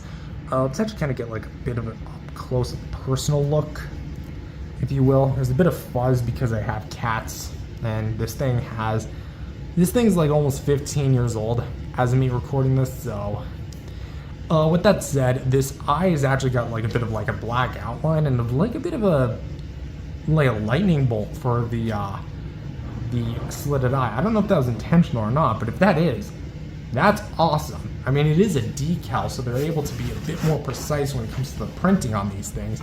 So I do imagine that it does. So looking at the head, a little bit of like white stuff. I'm pretty sure that's just dust. But this thing does have some like different color variations and whatnot. Hold on, let's test that theory right now. Nope, that's not dust. Okay, so yeah, there's something going up with the head here. Again, a little bit of fuzz. My Ghidorah here's got like a ton of gold to him, so it looks like very ancient, dragon-esque. I like the aesthetic of this thing. Let's take a look at the inside of the teeth. Actually, let's take a look at the nose here. I like the crown shape. That looks really nice here for the nose itself. Not too much going on with the nostrils here, but we do have like a brown wash kind of going throughout. The horns here do look nice with the little segmenting. The bottom jaw looks really nice as well. Speaking of the jaw here, let's open up the pie hole. The teeth here are individually sculpted and painted, almost looking like grappling hooks. So yeah, it's really feeding into like the Eastern dragon-esque design of which looks just really cool, and you can tell like Bandai really kept their what did you say, attention to detail with this, because it looks so close to the movie design. For the actual like inside of the mouth, because the teeth are pretty much consistent with each other, being a lot more like reddish and having a bit of white on the base of them. The bright red is making its full appearance with the teeth, or the gums here. Has a little bit of like green paint. I wonder where that's from. Green, Ghidorah's not green. Anyway, the tongue here is pretty much a matte plastic. No, it does not move. I found that nearly the hard way after I nearly broke the freaking thing. Okay, there's the green. Okay, I forgot about that. But we do have like a brown to green kind of color format here, which looks really nice. So there is that. Oh crap, knocked my camera backward. Let's kind of move Ghidorah's bottom jaw. You can kind of see the red exposed there, but you're not going to have Ghidorah's head like this all the time. And if you are going to have Godzilla biting it. Anyway, so yeah, the bottom jaw here, a lot of nice segmenting and a lot of like sharp points. So there is that to look forward to. Let's talk about the neck. The neck segments go down all the way to the base of it, keeps going, and you're going to get all the individually sculpted horns here at the back, which looks pretty sweet. And let's kind of like max it out, because that's already kind of tripping me out anyway. So for let's kind of fix that. Okay, there we go. So there you go. That's at least the middle head. Just to give you guys some brief looks, here is the right head. This is before they got their names in King of the Monsters, Ichi, Ni, and Kevin. And of course, here's the left head. So there you go.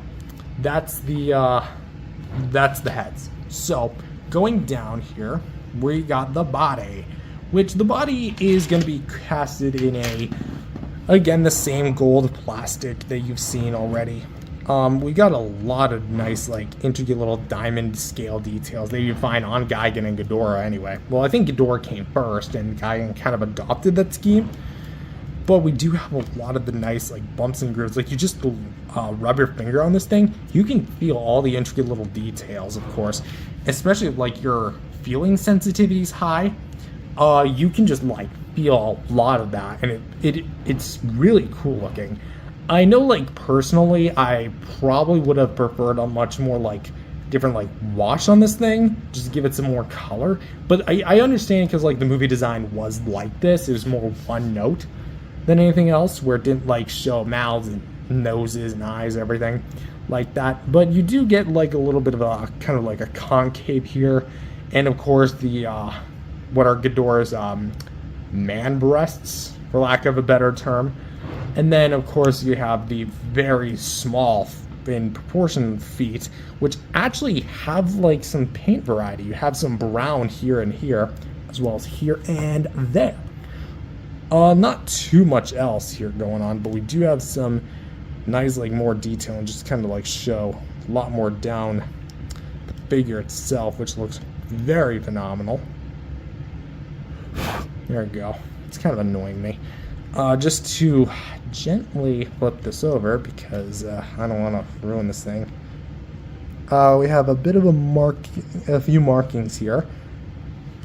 And of course, there's surprisingly no copyright information on this thing, which I wonder if this was like before they were doing copyright info on the feet. Anyway, that's just my theory. A game theory. Thanks for watching. I know I'm not that Matthew, but I'm this Matthew. Anyway, so let's talk about the wings, because let's be honest, the wings are going to be the focal point of the figure. The wings are flat, of course, as wings are, but are very large. Here for like the transition, here we have like this extra piece of plastic which bridges the whole thing and has its own like set of details, although you can kind of notice that these details aren't as deep as this or this, so there's clearly a difference in terms of like the sculpted details. I actually forget which wing broke. I think it was this one. Was it? I think it might be, because I do see some extra super glue, but that's to help hold it anyway. So yeah, just to kind of like go back here. Ow, stabbing myself. Here we have like the whole wing set on display here. It's moving the twin tails. And you can just see all like, again, sorry, the tails and the proportions of this guy are very large.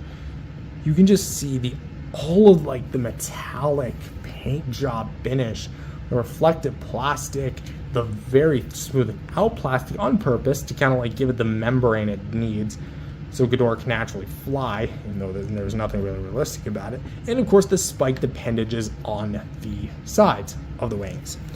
Just going over here, again you can kind of see the more organic kind of like stretches in the skin. Those look really nice. And of course, topping it off back here, we have all the individually ball jointed tail segments, which again we'll talk about in the articulation section. But more or less, it has all the same like diamond-esque paintwork you're accustomed to. Of course, there's the tail clubs here. And they're actually pretty damn sharp. Like, I would actually probably get wounded if I tried something funny with it. Not that I would. Well, no, then again, Godzilla figures have made me bleed in the past. I'm trying to like recall which figure in the past have actually made me bleed. I think it was maybe the MechaGodzilla 2019. I think it was either V1 or V2. Because I do remember one of the MechaGodzillas did make me bleed at some point. But, so yeah, a little bit more like the clubs here. So just for one final shot here at the back, it's like, yeah, there you go. Just like that. Oh, shoot, hold on. A little bit to this side. And of course here, I can't do like the undershot because this thing is just way too large for that.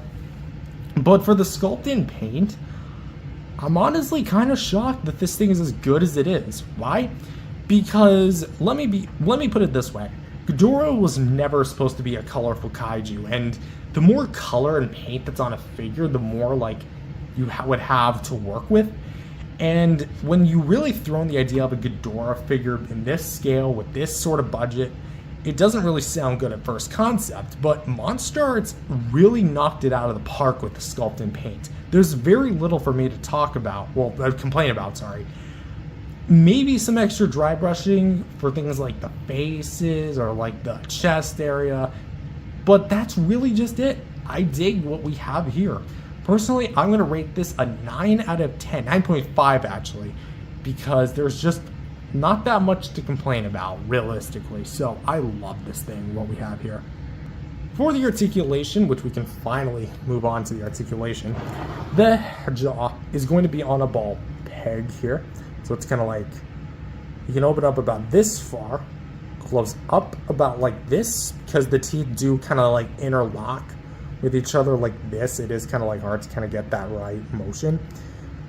It is also, again, on a ball peg, so you can kind of like swivel it from side to side, go like this, kind of like wiggle it around. So it does kind of like take some extra getting used to as far as like the articulation. It's not just a straight up hinge, but also do keep in mind that if you do that enough, the teeth will start to scrape up against each other. So that's something I would not realistically recommend. The head here is actually on a ball peg, so you can go up, down, side to side, rotate a little bit. And of course from there you got a series of ball pegs, so you can go down about this far, which is actually pretty far up, sorry, far down. Go this far back for the head, the middle head at least. It's trying to at least factoring in the other heads. Come on, guys. So yeah, you can kind of get these guys looking straight ahead in case if you really want to get into like a flying pose, but I don't have a stand that's strong enough, or let alone a stand in general that would be able to hold this guy up. So yeah, they can all go down, left and right, all that good stuff. And it's also multi-segmented. So as per the actual count, do I really have to count it? Counting the head segment, there's 1, 2, 3. Wait, hold on. 1, 2, 3 joints. Okay, that one's tight. 4, 5, 6, 7. Okay, there we go. 7, 8, 9, 10, 11, 12, I'm assuming? If that's a 12th, whatever. 11 or 12 segments for the entire neck. So, there we go. That's the necks. We can move on. Let's talk about the waist first. The waist. You get a singular ball peg here for the waist, so that you can go side to side a little bit, forward and back. Not too much in the way of rotation.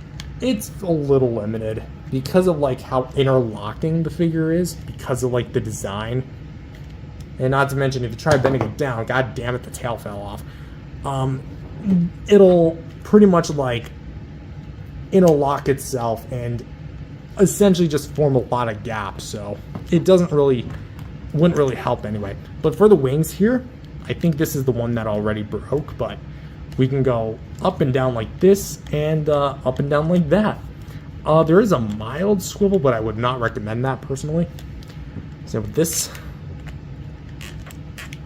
one actually feels a little looser than the one on the right does, so I'm not going to mess with that one. The legs here, very limited. Of course, being early MonsterArts, where the articulation wasn't necessarily the best, but where you can go up and down like this at this leg. That's literally it, by the way. Hinges for the knee, as well as a singular calf joint. Doesn't really do a whole lot, and a ball peg here at the ankle. This knee, actually, this leg, does a little bit more by going this far back, this far forward, and a little up and down. Bend at the knee, and a not existent calf joint, I guess. And we do have a ball joint here at the foot, and a series of ball joints here for the tail. So combining the two tails together, you can go kind of like straighten out, like, oh god damn it, again. There you go. You can kind of go like that, curl up. You know, fine. You want to stay up? Fine. So we can also kind of like bend down like this. It's a very long, prehensile, non-pop outable tail. Totally. But you can also do the... yeah, I'm going to be right back. If you play your cards right, you can also twist the tails. I don't recall if they did this in the movie. Probably not, but then again, that's what Godzilla-thon is for. But yeah, that's basically the extent of the articulation. They go all the way down to about...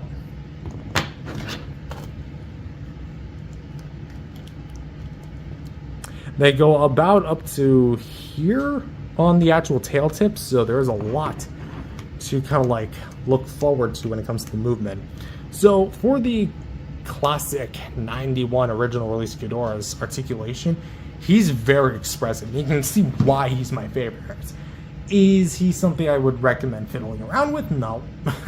Because one break and this thing's toast. Unless you can accurately put your wing back in with glue like I did and have it practically back to pristine condition. That said, this is surprisingly very expressive even for 2012 standards. I don't remember the exact release date when this thing was actually released. 2011 was when the MonsterArts line began with the 94 Godzilla. That said, I think that this guy does have some drawbacks. The limited legs do kind of like get in the way of like more intricate poses. The wings are fragile as hell, and the most expressive parts are going to be the limbs, specifically the more elongated limbs, like the the three heads and the two golf clubs we call tails with spikes back there, minus the one that's on the right. That thing's a problem child. But realistically, I find a lot of enjoyment. So I'm going to rate the articulation here an 8 out of 10. Very good. So for some size comparison and size reference, here he is compared next to some basic 6-inch Heisei Godzilla hyper-articulated action figures, both of the NECA variety, because sadly I do not own anything Haya or MonsterArts that is from the Heisei era, specifically Godzilla himself, with the 89, the closest thing I have to 6-inch 91, and the 1994 Godzilla, which is in very piss poor condition. If you're wondering in specific, when I was like 12, I popped the head off, and this thing was practically notorious for having one of the worst head connections. So my solution to the head popping off was literally super glue. And what happened was the super glue ran down the neck and infused it all together. The glue ran down the dorsal plate, so you can actually kind of like see the remnants of where the glue ran down, and eventually seeped right into this bottom peg joint, the tail here. I don't even care if I break this thing or not. It holds very little value to me, aside from the nostalgia factor anyway, because I do plan on replacing this thing eventually. Essentially making this guy a husk of his former self. That said, I'm going to do something fun with the 89 and 91 here. And here he is compared next to some other Heisei era 6-inch figures with the Playmates Godzilla Toho series Destroya and the Bandai MonsterArts Fukuoka Final Battle version SpaceGodzilla, which I am so happy to have these two together because in my personal opinion, SpaceGodzilla and Ghidorah are my favorite Godzilla adversaries. But Destroya, oh my gosh, just imagine if I had the MonsterArts version. Just literally imagine. For now, I guess the Playmates one will do. I would buy a Playmate, I would save up for a Destroya, but right now I'm putting my money where my mouth is, and we have some very unfinished business with the world of NECA, don't we? And here he is compared next to some more Millennium era Godzilla figures with the MonsterArts 2002 and the NECA 2003 from against MechaGodzilla and Tokyo SOS respectively. And for the final size comparison, here he is compared next to the Bandai, Bandai America Ghidorah 2001 from Godzilla Mothra King Ghidorah, Giant Monsters and a lot of attack, and the not Bandai, sorry. I'm saying Bandai a lot, you know, it's a Bandai review, got a few Bandai figures, whatever. The Mezco 5.XL Destroy All Monsters Round 2 Ghidorah 64 from Destroy All Monsters. So you can kind of see like the evolution of my Ghidorah figures. We went from this to this and now to this. I do intend on picking up another Ghidorah figure like in this scale sometime. I'm aiming towards the 2019 Ghidorah from Haya Toys because I do think it's about time I do own a proper 6-inch scale Ghidorah from King of the Monsters. That's the one I've been eyeing for like years since the MonsterArts one came out. But since Haya Toys is doing them, let's pick that one up, you know? Ah, see? I told you I'd be doing something cool with these two. Anyway, with that being said, what do I overall think of this figure? He is amazing. His sculpt is absolutely phenomenal. His paint could use a little bit of dry brushing, but at the same time, that is just a minor nitpick. It's such a great use of the gold color that realistically, I don't really think I would have necessarily needed anything else beyond that. The articulation is so expressive where there is proper articulation, like when I mean like more unlimited, like the tails and the necks. And stuff like the wings being a little bit fragile and the legs being a bit restrictive, I can understand why, because this was early MonsterArts, but I definitely think it could use some work, which I do think in more recent figures they've definitely updated that. But the accessories too are a welcome addition. Do I recommend this guy in 2025 though? That's a bit of a tough pill for me to swallow. Why? Because this guy is rare, highly sought after, at least in pristine condition. I got this guy used and I fixed him right up. I think that I walked away happy. Do I intend on getting the higher version that's out now? No. I'm content with this one. And plus, I'd rather not have bendy wires in my wings. Hey, a little attack it high, isn't it? Not really. I just don't agree with the way that the wings are done on that figure. But what I do agree with is this. If you are looking for a 91 Ghidorah specifically, I would honestly just recommend getting the higher version. It's a lot more cheaper, it's a lot more available, it's a lot more out there right now than the MonsterArts one is, because as far as like circulation goes, the rarity of this thing keeps going up and the prices go up each and every day. That said, I'm content with mine. I would say pay no more than $200 at best for even just a used one. That's like my personal top. If you can find it new in the box for maybe like $215, that's scratching the surface, but anything beyond that, no. Steer clear of this thing. But again, if you want to revisit something of the past like this, absolutely. So with a final score of 9 out of 10, I'm going to close out this review by saying thank you guys for watching, and if you enjoyed it, leave a like and subscribe, and we'll see you guys next time. Again, as for figure reviews, there's a lot more coming, and there's one figure in particular that I've been looking forward to for the past 5 years, and I might very well be getting soon. But as for MonsterArts itself on the channel, we'll have to wait, because I am eyeing another MonsterArts figure, but we'll just see, because he's a little bit, how do I say this? He's feeling a little bit gray. See you guys next time. Peace out. The modern advancement in Titan technology is finally here.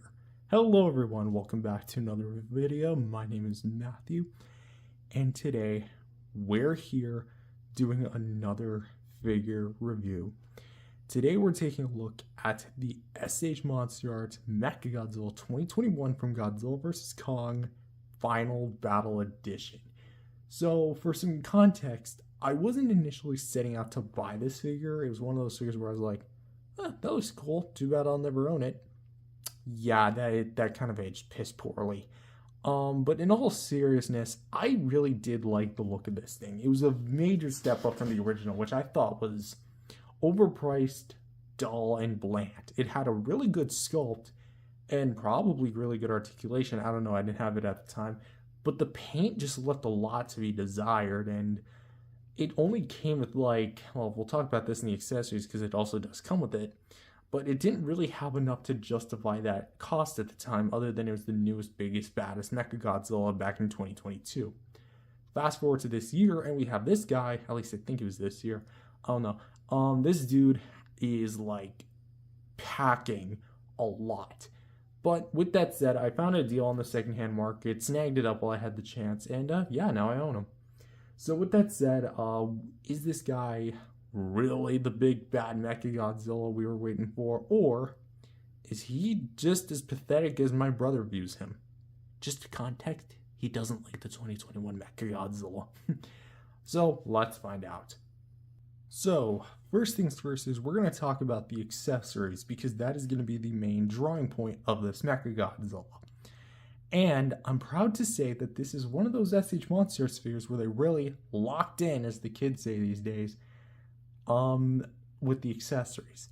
because there's a lot of them to go over. And the best part is you can actually use all of them to at least varying amounts of degree. So let's talk about it.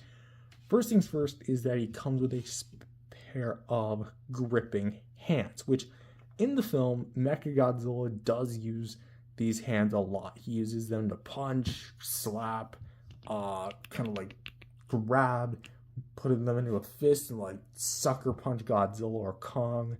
He uses them to do a lot of things. Also, I do forgive the dust and fur because I do have fur. Sorry, I have little furry animals we like to call cats. Anyway, so yeah, this is the kind of like little pinching hand, like little grabby hand.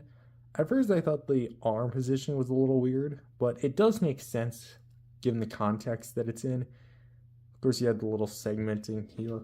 It doesn't matter which hand you put it on, because they're effectively like the same exact thing.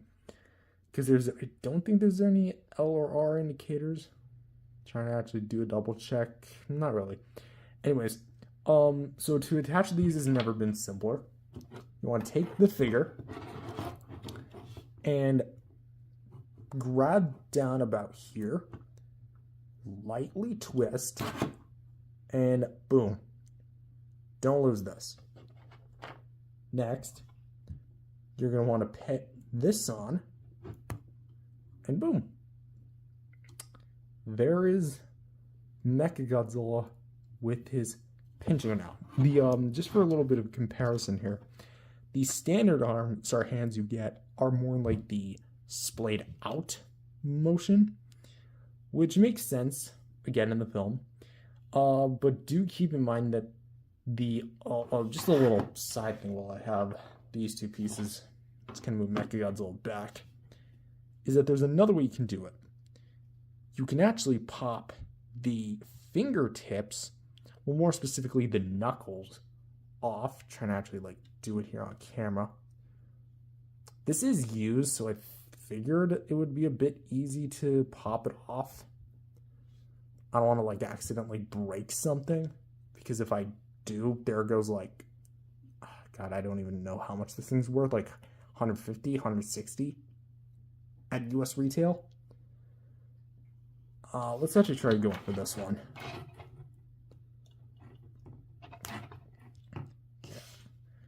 But yeah, the TLDR is that the knuckles can actually, oh, there we go.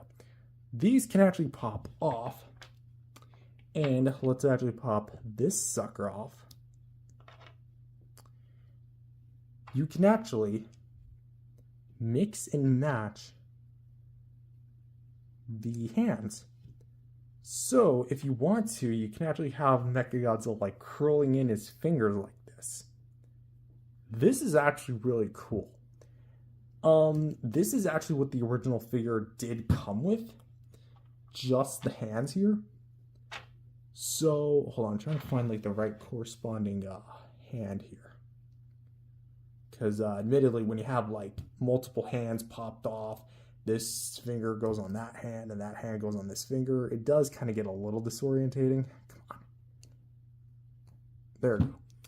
So, let's kind of put that back to pristine condition here. Just like that.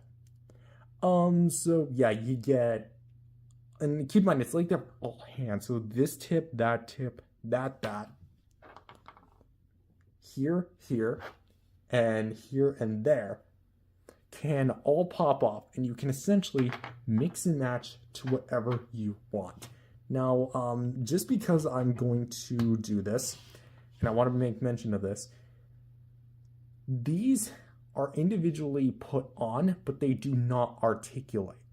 This one looks like it does, and at first I thought it was, but for some reason, mine has like this weird habit of like popping off. I'm gonna have to like glue that in.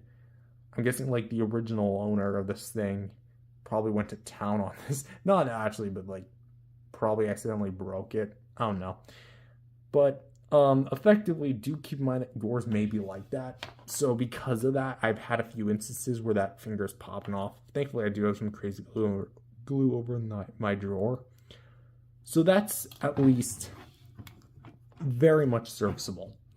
But let's not stop there in terms of the accessories, because we have a lot more to talk about. Because if you want to talk about alternate fists, let's not forget these. Yes, these are his plasma boxing gloves, as I like to call them. Because in the film, he did charge up his fingers and he started punching. There goes my fan. Whatever, I'm just going to leave that thing whirling. Anyway, so effectively in the film, he supercharged his hands and he sucker punched the crap out of both Godzilla and Kong. And this is like supposed to be like an interpretation of it. So for the actual mold, it's going to be a translucent plastic that's actually fairly like malleable a little bit, although this like blade tip, like the flame effect, is a little pointy. You're going to see what it looks like on the inside there. And of course all like the electricity like effects here are going to be made of more like a rubberized material. Not bad. Let's actually kind of like get a... I think they're the exact same mold, just mirrored on each other. I could be wrong, but that does look like the case. Anyway, so to put them on, same idea.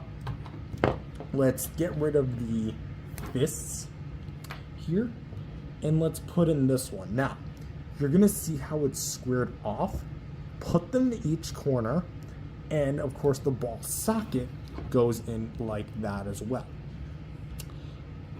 And bada bing bada boom, your MechaGodzilla has now got his plasma punches.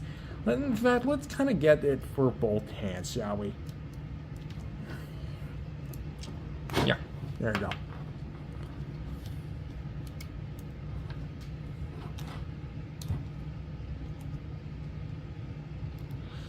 Come on, there we go.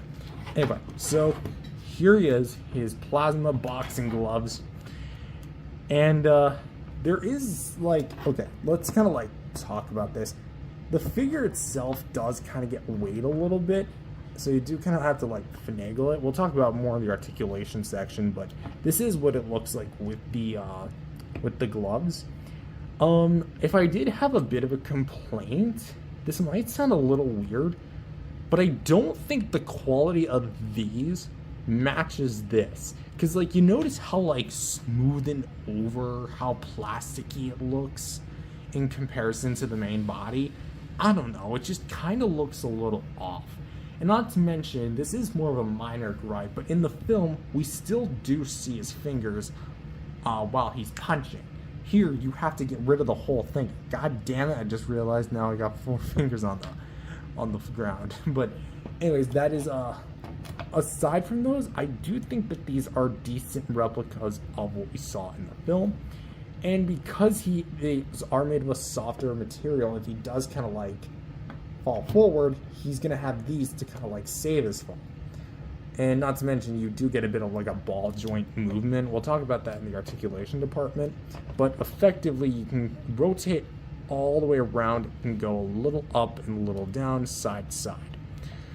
But let's go ahead and get this guy back in order. But wait, there's more, because if you want to talk about alternate body parts, let's take a look at the alternate tail drill, which again in the film, his tail does kind of like fan out and then turn into like this spiky drill. Unfortunately, we don't see it on the screen like actually being used, but we do see in action, like as far as drilling, like the look of it goes.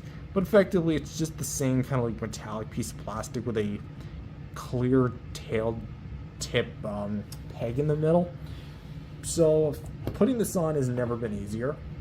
You want to take the tail drill that's already here and just pop it off, and make sure that you line it up correctly like this, and bada bing bada boom, your tail drill is in there. I actually don't think it's supposed to spin. I mean, okay, it kind of does, but effectively you don't get like the woo woo woo like it going 360, because everything, it's supposed to be like locked in there or something. But yeah, that's the tail drill. It's getting constantly out of freaking focus. Yeah, because you can kind of see the clear peg is in there, so you really kind of like gotta let it situate, and there you go. As for pose, they really don't like change a whole lot. Even if you want to go like, oh well, that's different, not really. But there you go. That's the tail drill. Moving on. If you want some more, say, firepower, quite literally, let's take a look at his rocket thrusters, which on their own, you get this little peg with a ball joint sticking out, basically like the thruster, and you get this cool little flame effect that you peg in like this, at least like that, and you get all this clear plastic, all in orange.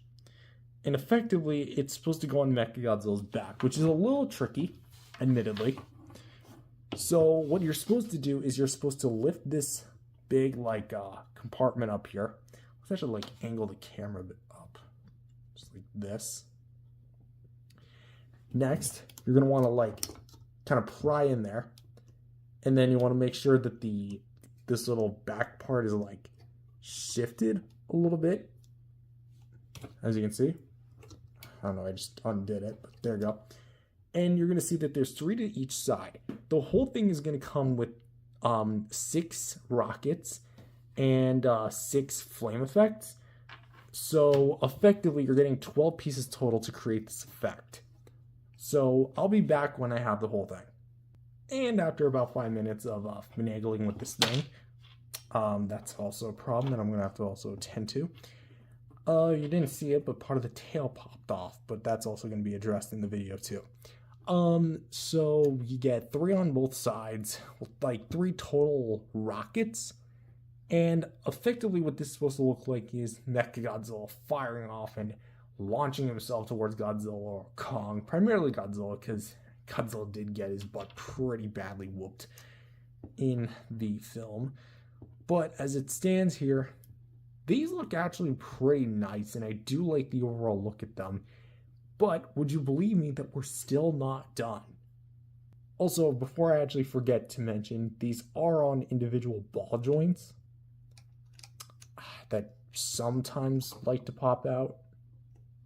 Like that. Guessing because of like the suction in there, the more you move it, the more it has the tendency to pop out. I don't know, it's a personal theory of mine. My name is Matthew, would expect Matt Pat. Anyways, yeah, individual ball joints for them, you can angle them which way you want, but let's move on. And here it is for the finale of the accessories, that is. The final accessory of this whole set. My cat's down there, by the way. We get an effect part with a stand. A stand, an arm, and the proton screen. Yes, so this is going to be a translucent piece of pinkish red plastic.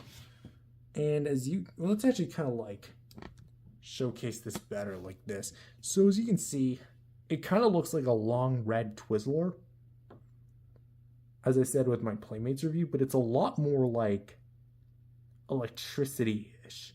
Of course, coming from a robot, that does make sense. But as you can see, it's just so jam-packed with detail. It looks the part as well. We have like this little, not exactly a peg, because the mount, the mount doesn't directly take the beam and let it hold, thank God. But it does kind of like fit into it to signify that this is in fact MechaGodzilla's beam. But for the splash effect here, we have like this thing that almost looks like a rooted tree. If that makes any sense? And it looks like all pink.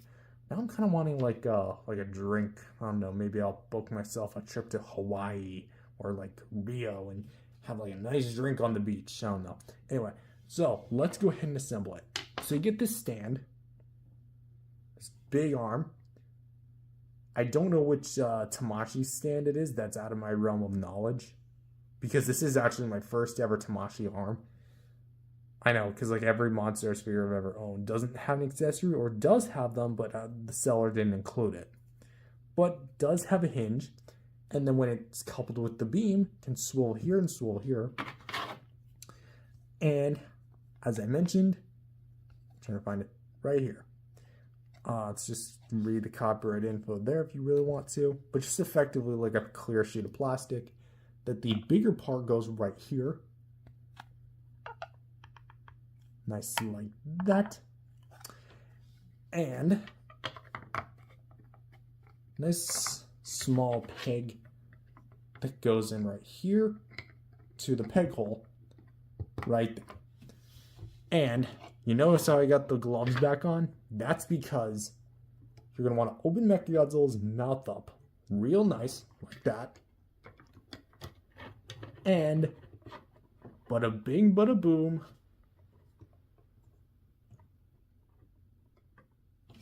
There you go. This is business right here. When it comes to accessories, I don't think that there's really, well, we might as well, like, again, just recap them all. So you get 2 alternate hands, 2 alternate gloves, set of rockets, jet propulsors and the flame effect specifically, tail drill, the beam effect, the stand consisting of the arm and the base. This is literally peak. It's absolutely peak. I don't even think I've used the term on the channel before. If I have, probably will find out one way or another, but whatever. For all intents and purposes, this is peak at its finest. Because I feel like when it comes to the amount of accessories you're getting quite the payload here. Because you're getting rockets, friggin' plasma gloves, friggin' proton screen that's absolutely awesome. Which also I forgot to mention, it is made of a softer plastic, but would not advise bending it any beyond that, just to test it. It's not like the Playmates version where you can just go back to Walmart and find like another one for like 10-20 bucks. This is it's probably already out of stock as I'm recording this. Anyway, so do I have any complaints about the accessories?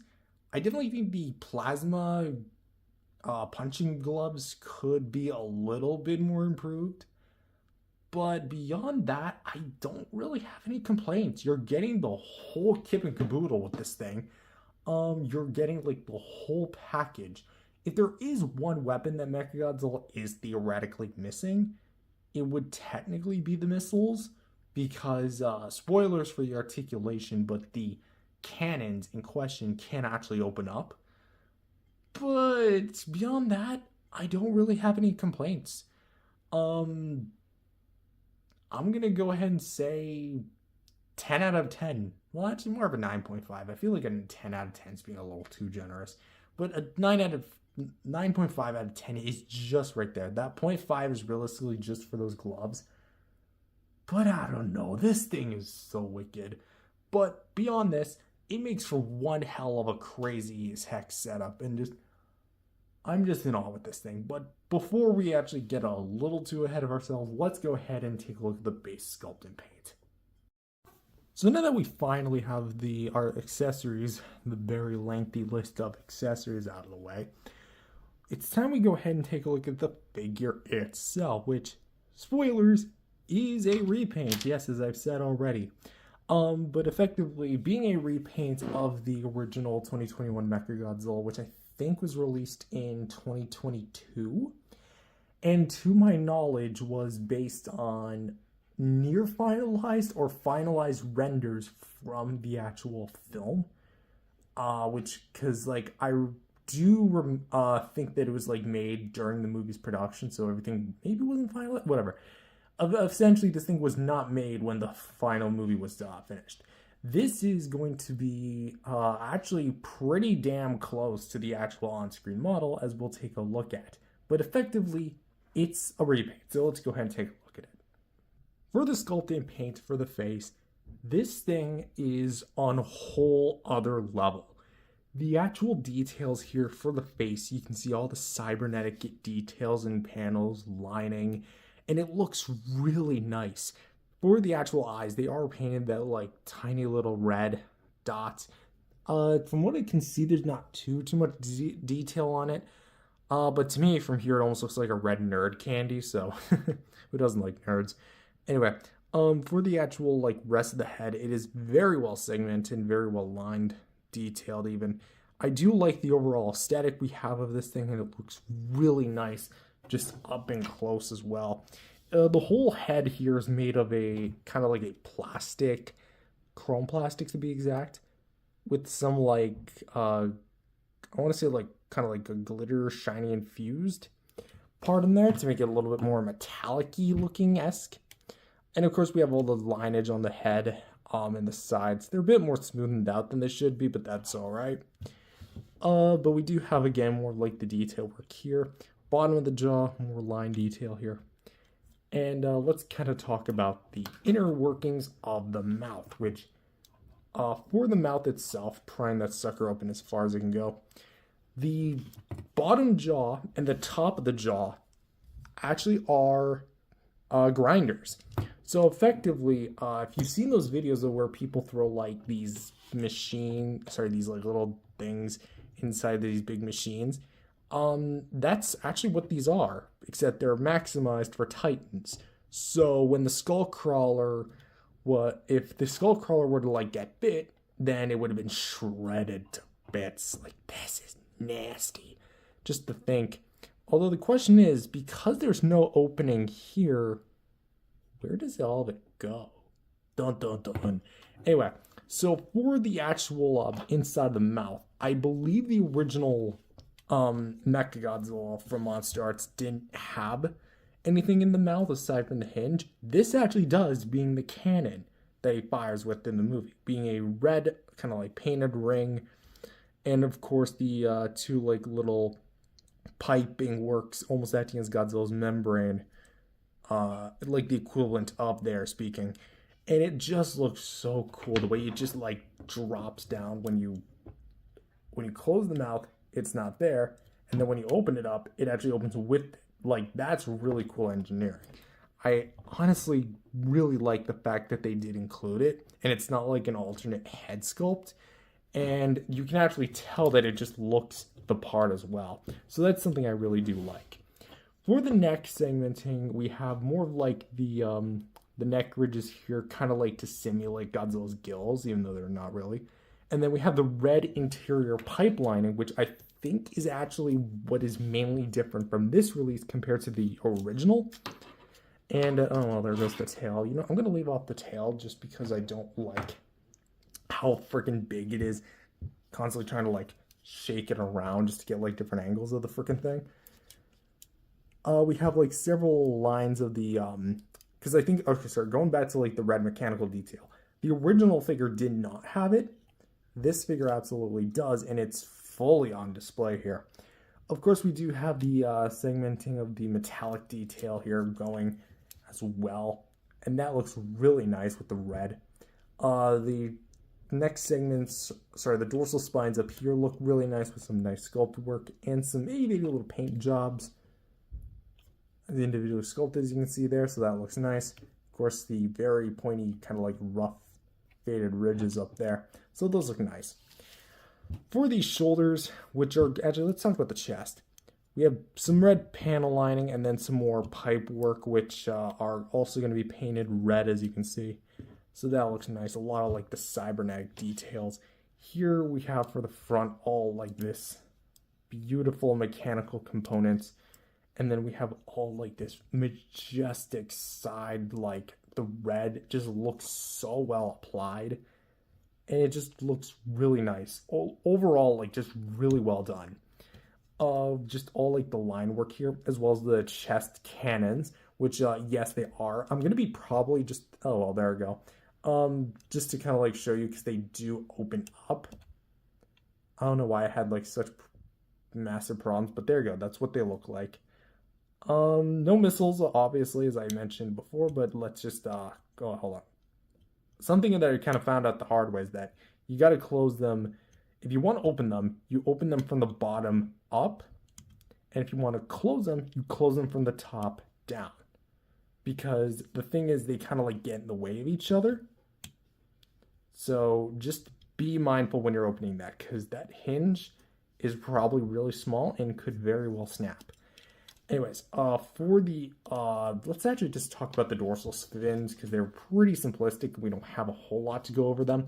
I again do apologize for all the fur. I do have cats, so just all the dorsal plates here look really nice, very simplistic, very rectangular, but they're very shiny, and I do like how they're segmented, and they do look the part as well. Very nice indeed.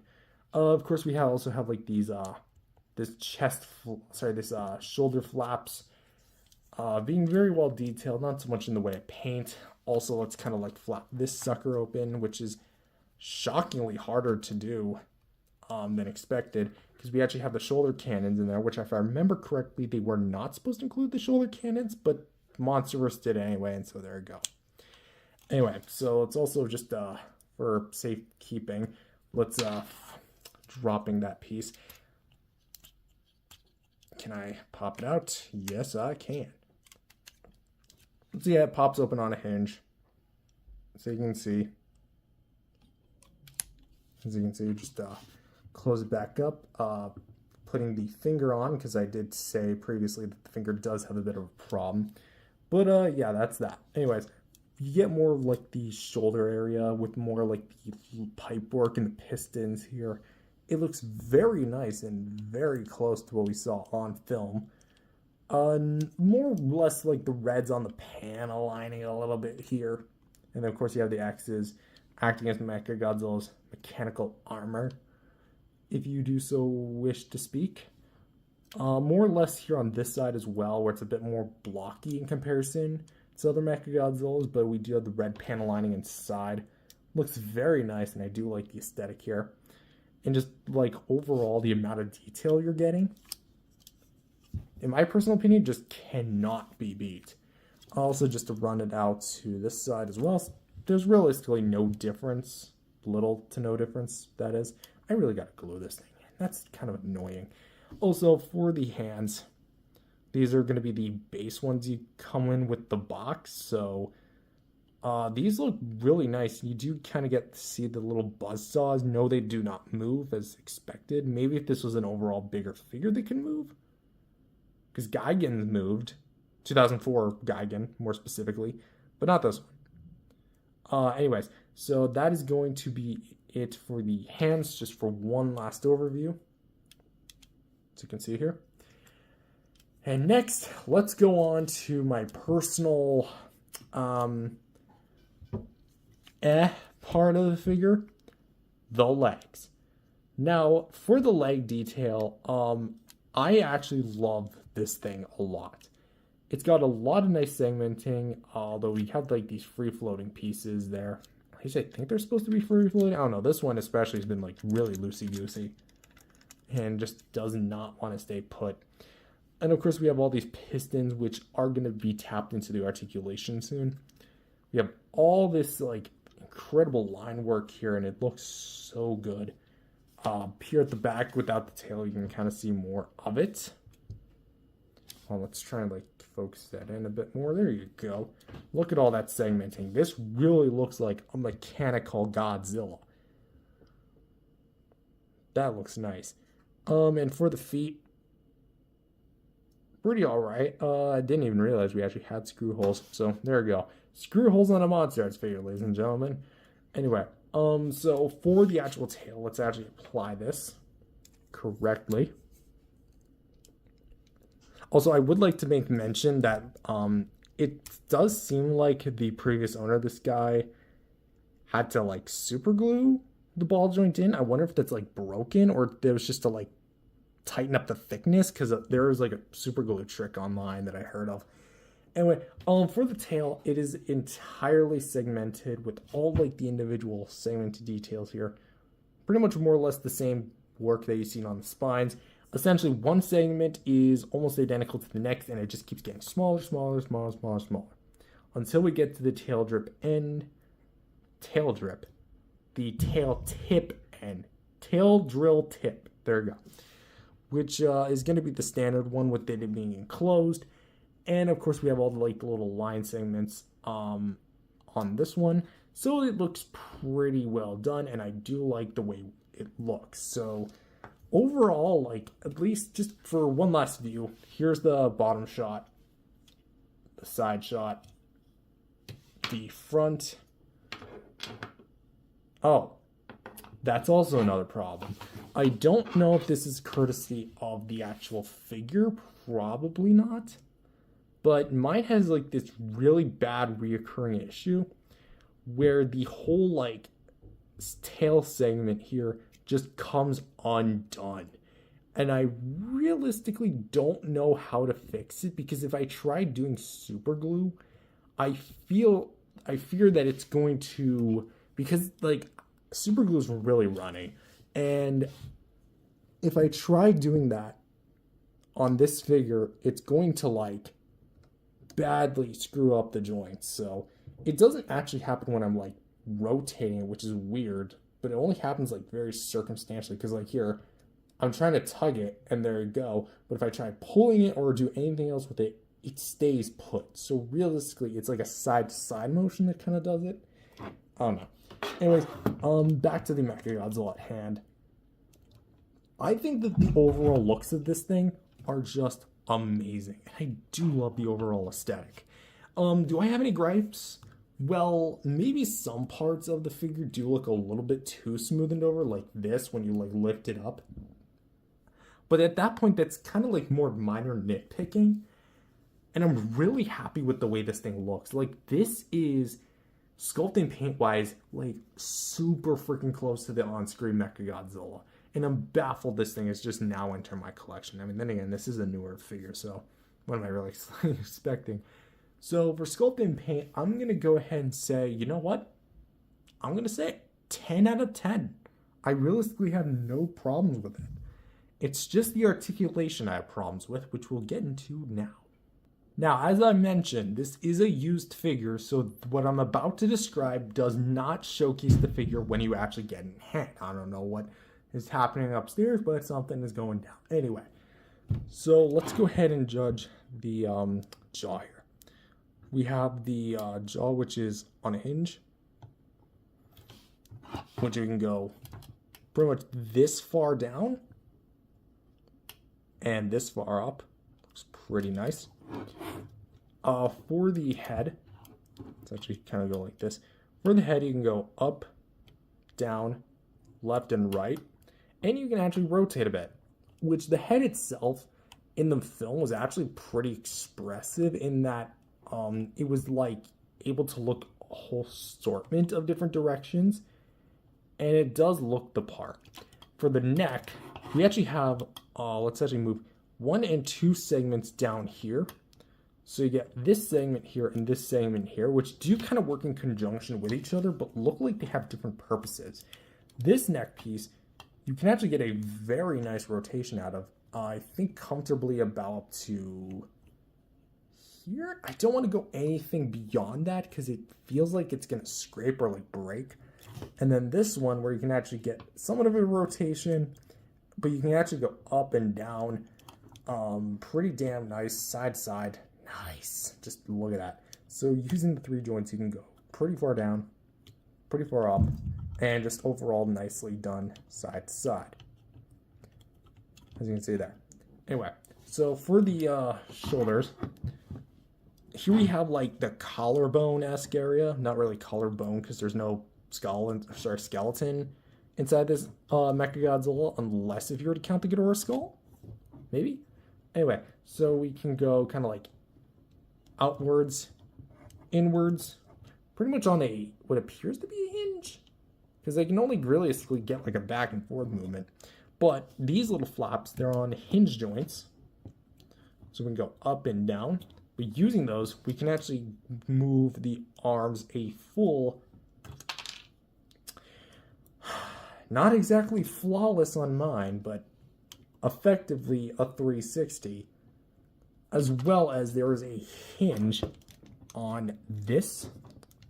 Actually, it's on both of them, but it's very limited, and I'm kind of scared to move it because of the way it's engineered and how stiff it is. Because if I pull too much, I'm gonna break that that bicep swivel, or the kind of like shoulder swivel. So I can't really go out and fetch another one, at least not at this time.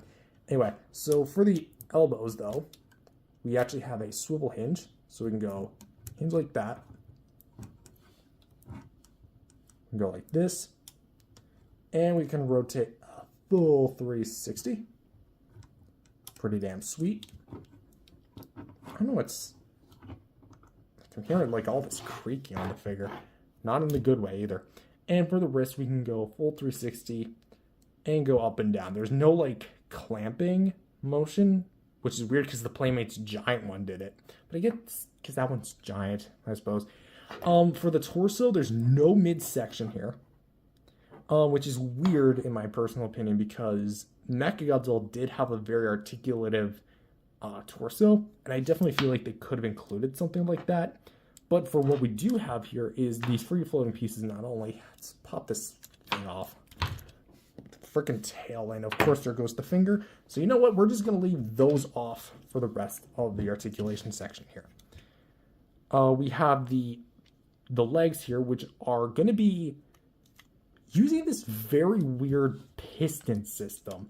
Effectively, what MonsterArts tried to do is replicate the actual design in the film, which MechaGodzilla's legs are controlled via pistons, but I don't feel like it was needed to include on the actual figure because all that just does is restrict it. Because when you go out to the side, like that's as far as you can go. And at least on mine, I can barely get any forward and back.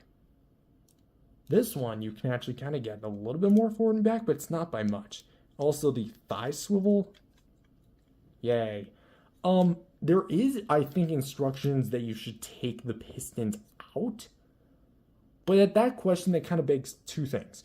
One, if you're going to ask the customer to take off the pistons, why include them like that in the first place? And two, where are you going to put them? These things are so freaking tiny. They're barely bigger than the thickness of an M&M. Anyway, so yeah, thigh swivel, as I was talking about, the knees. There is actually no swivel here, but you do get some actually useful pistons that do hold everything together. And it does look very realistic. Thank you. That's how to do the pistons. Also for the legs, we actually have like this foot guard and this ankle guard back here that allow the foot to go forward and back and kind of like seal off the gaps if you want to. Just like that. And the foot can also go side to side and go pretty much all the way around. It is also made of a die cast metal, so there's that. And finally for the tail, let's pop this sucker back on. Fully ball jointed, beautifully segmented, and just has a lot of movement.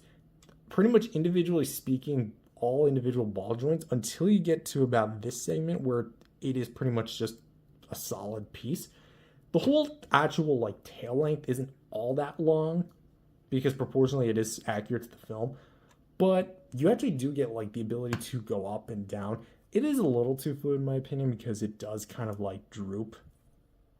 Like look at that. So unfortunately there is that drawback. But for the articulation, I definitely think that there are a lot of things about this figure that I do overall enjoy. It's very expressive with things like the head, and more so less the arms. The lack of a torso movement or any sort of torso joint is a bit disappointing because, like, I think if I am correct, this is one of the only MechaGodzillas to have articulation cuts in the design itself in the torso area, and you don't include that. That's a bit disappointing in my opinion. But for what it is, I definitely think it's pretty damn sweet, and I do enjoy what we have here. The legs, the pistons, no. There's no reason to do that. And the tail, honestly, is really nice, has the right ideas, but just needed a bit more tightness. But to that I say, the articulation gets an 8 out of 10 from me. So for some size comparison / size references, here he is compared next to the MonsterArts 2021 Godzilla and the 2019 Godzilla. Which, oh my gosh, the size difference is something to feel really uncanny about here.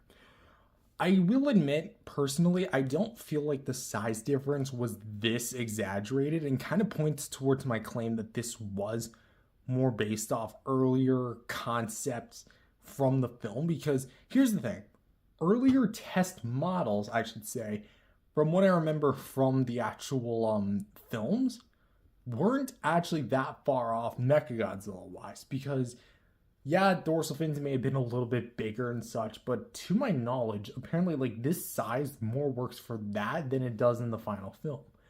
Because MechaGodzilla was definitely bigger than Godzilla, at least pre-Godzilla Evolved, because for that he grew, I think, like 128 meters for that, whereas MechaGodzilla was like, oh god, I can't remember how tall he was, like, but he was 400 feet flat. Godzilla was 393 feet. So realistically, there should only be a 7-foot difference between the two. Does that look like a 7-foot tall difference? Really think about that. Anyway, so just to really like show, like emphasize how much bigger MechaGodzilla is, this would ironically be a fair fight if both of them were like worn down at the end of their films, but let's move on. And for another set of size comparisons and size references, here he is compared next to some NECA figures with Godzilla 2019 V1 and the NECA King Kong Classic Original variant. Which I have to say in all honesty, this is not a fair fight. The NECA gets absolutely dog-stepped if these two were to actually fight. But then again, NECA didn't come with any accessories to help them better prepare, so. But obviously, they are not in scale. I mean, maybe these two. I mean, he's like only 25 feet tall. He's about 400 feet tall. You know, that not that far off. And here he is compared next to the largest SH Monsters figure in my collection, the 1991 Ghidorah. Which, no, I don't own the MonsterVerse Ghidorah, and I probably won't own him unless they go on sale with him, and I'd rather pick up Haya just because it's more bang for your buck. And just for a brief one, here he is compared to the Higher Toys 2021 Godzilla vs. Kong Heat Ray Godzilla original variant. And here's what I will say. This, in my personal opinion, scale-wise and quality-wise at least, works the best. Because this is probably my favorite scaling when it comes to a 2021 Godzilla vs. MechaGodzilla face-off. Because this figure is about the same scale as the MechaGodzilla here, and he isn't that overly small in comparison to MG. That said, if you want a Godzilla to go with this one, pick up this guy. He's $51, I believe, depending on where you can get him in stock. High Toys rolls out stock decently frequently from what I know. So, $51, can't go wrong.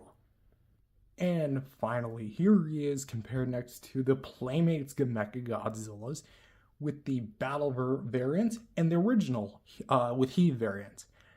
And here's what I will say. The Playmates have served me well over the past few years. I got them in 2022.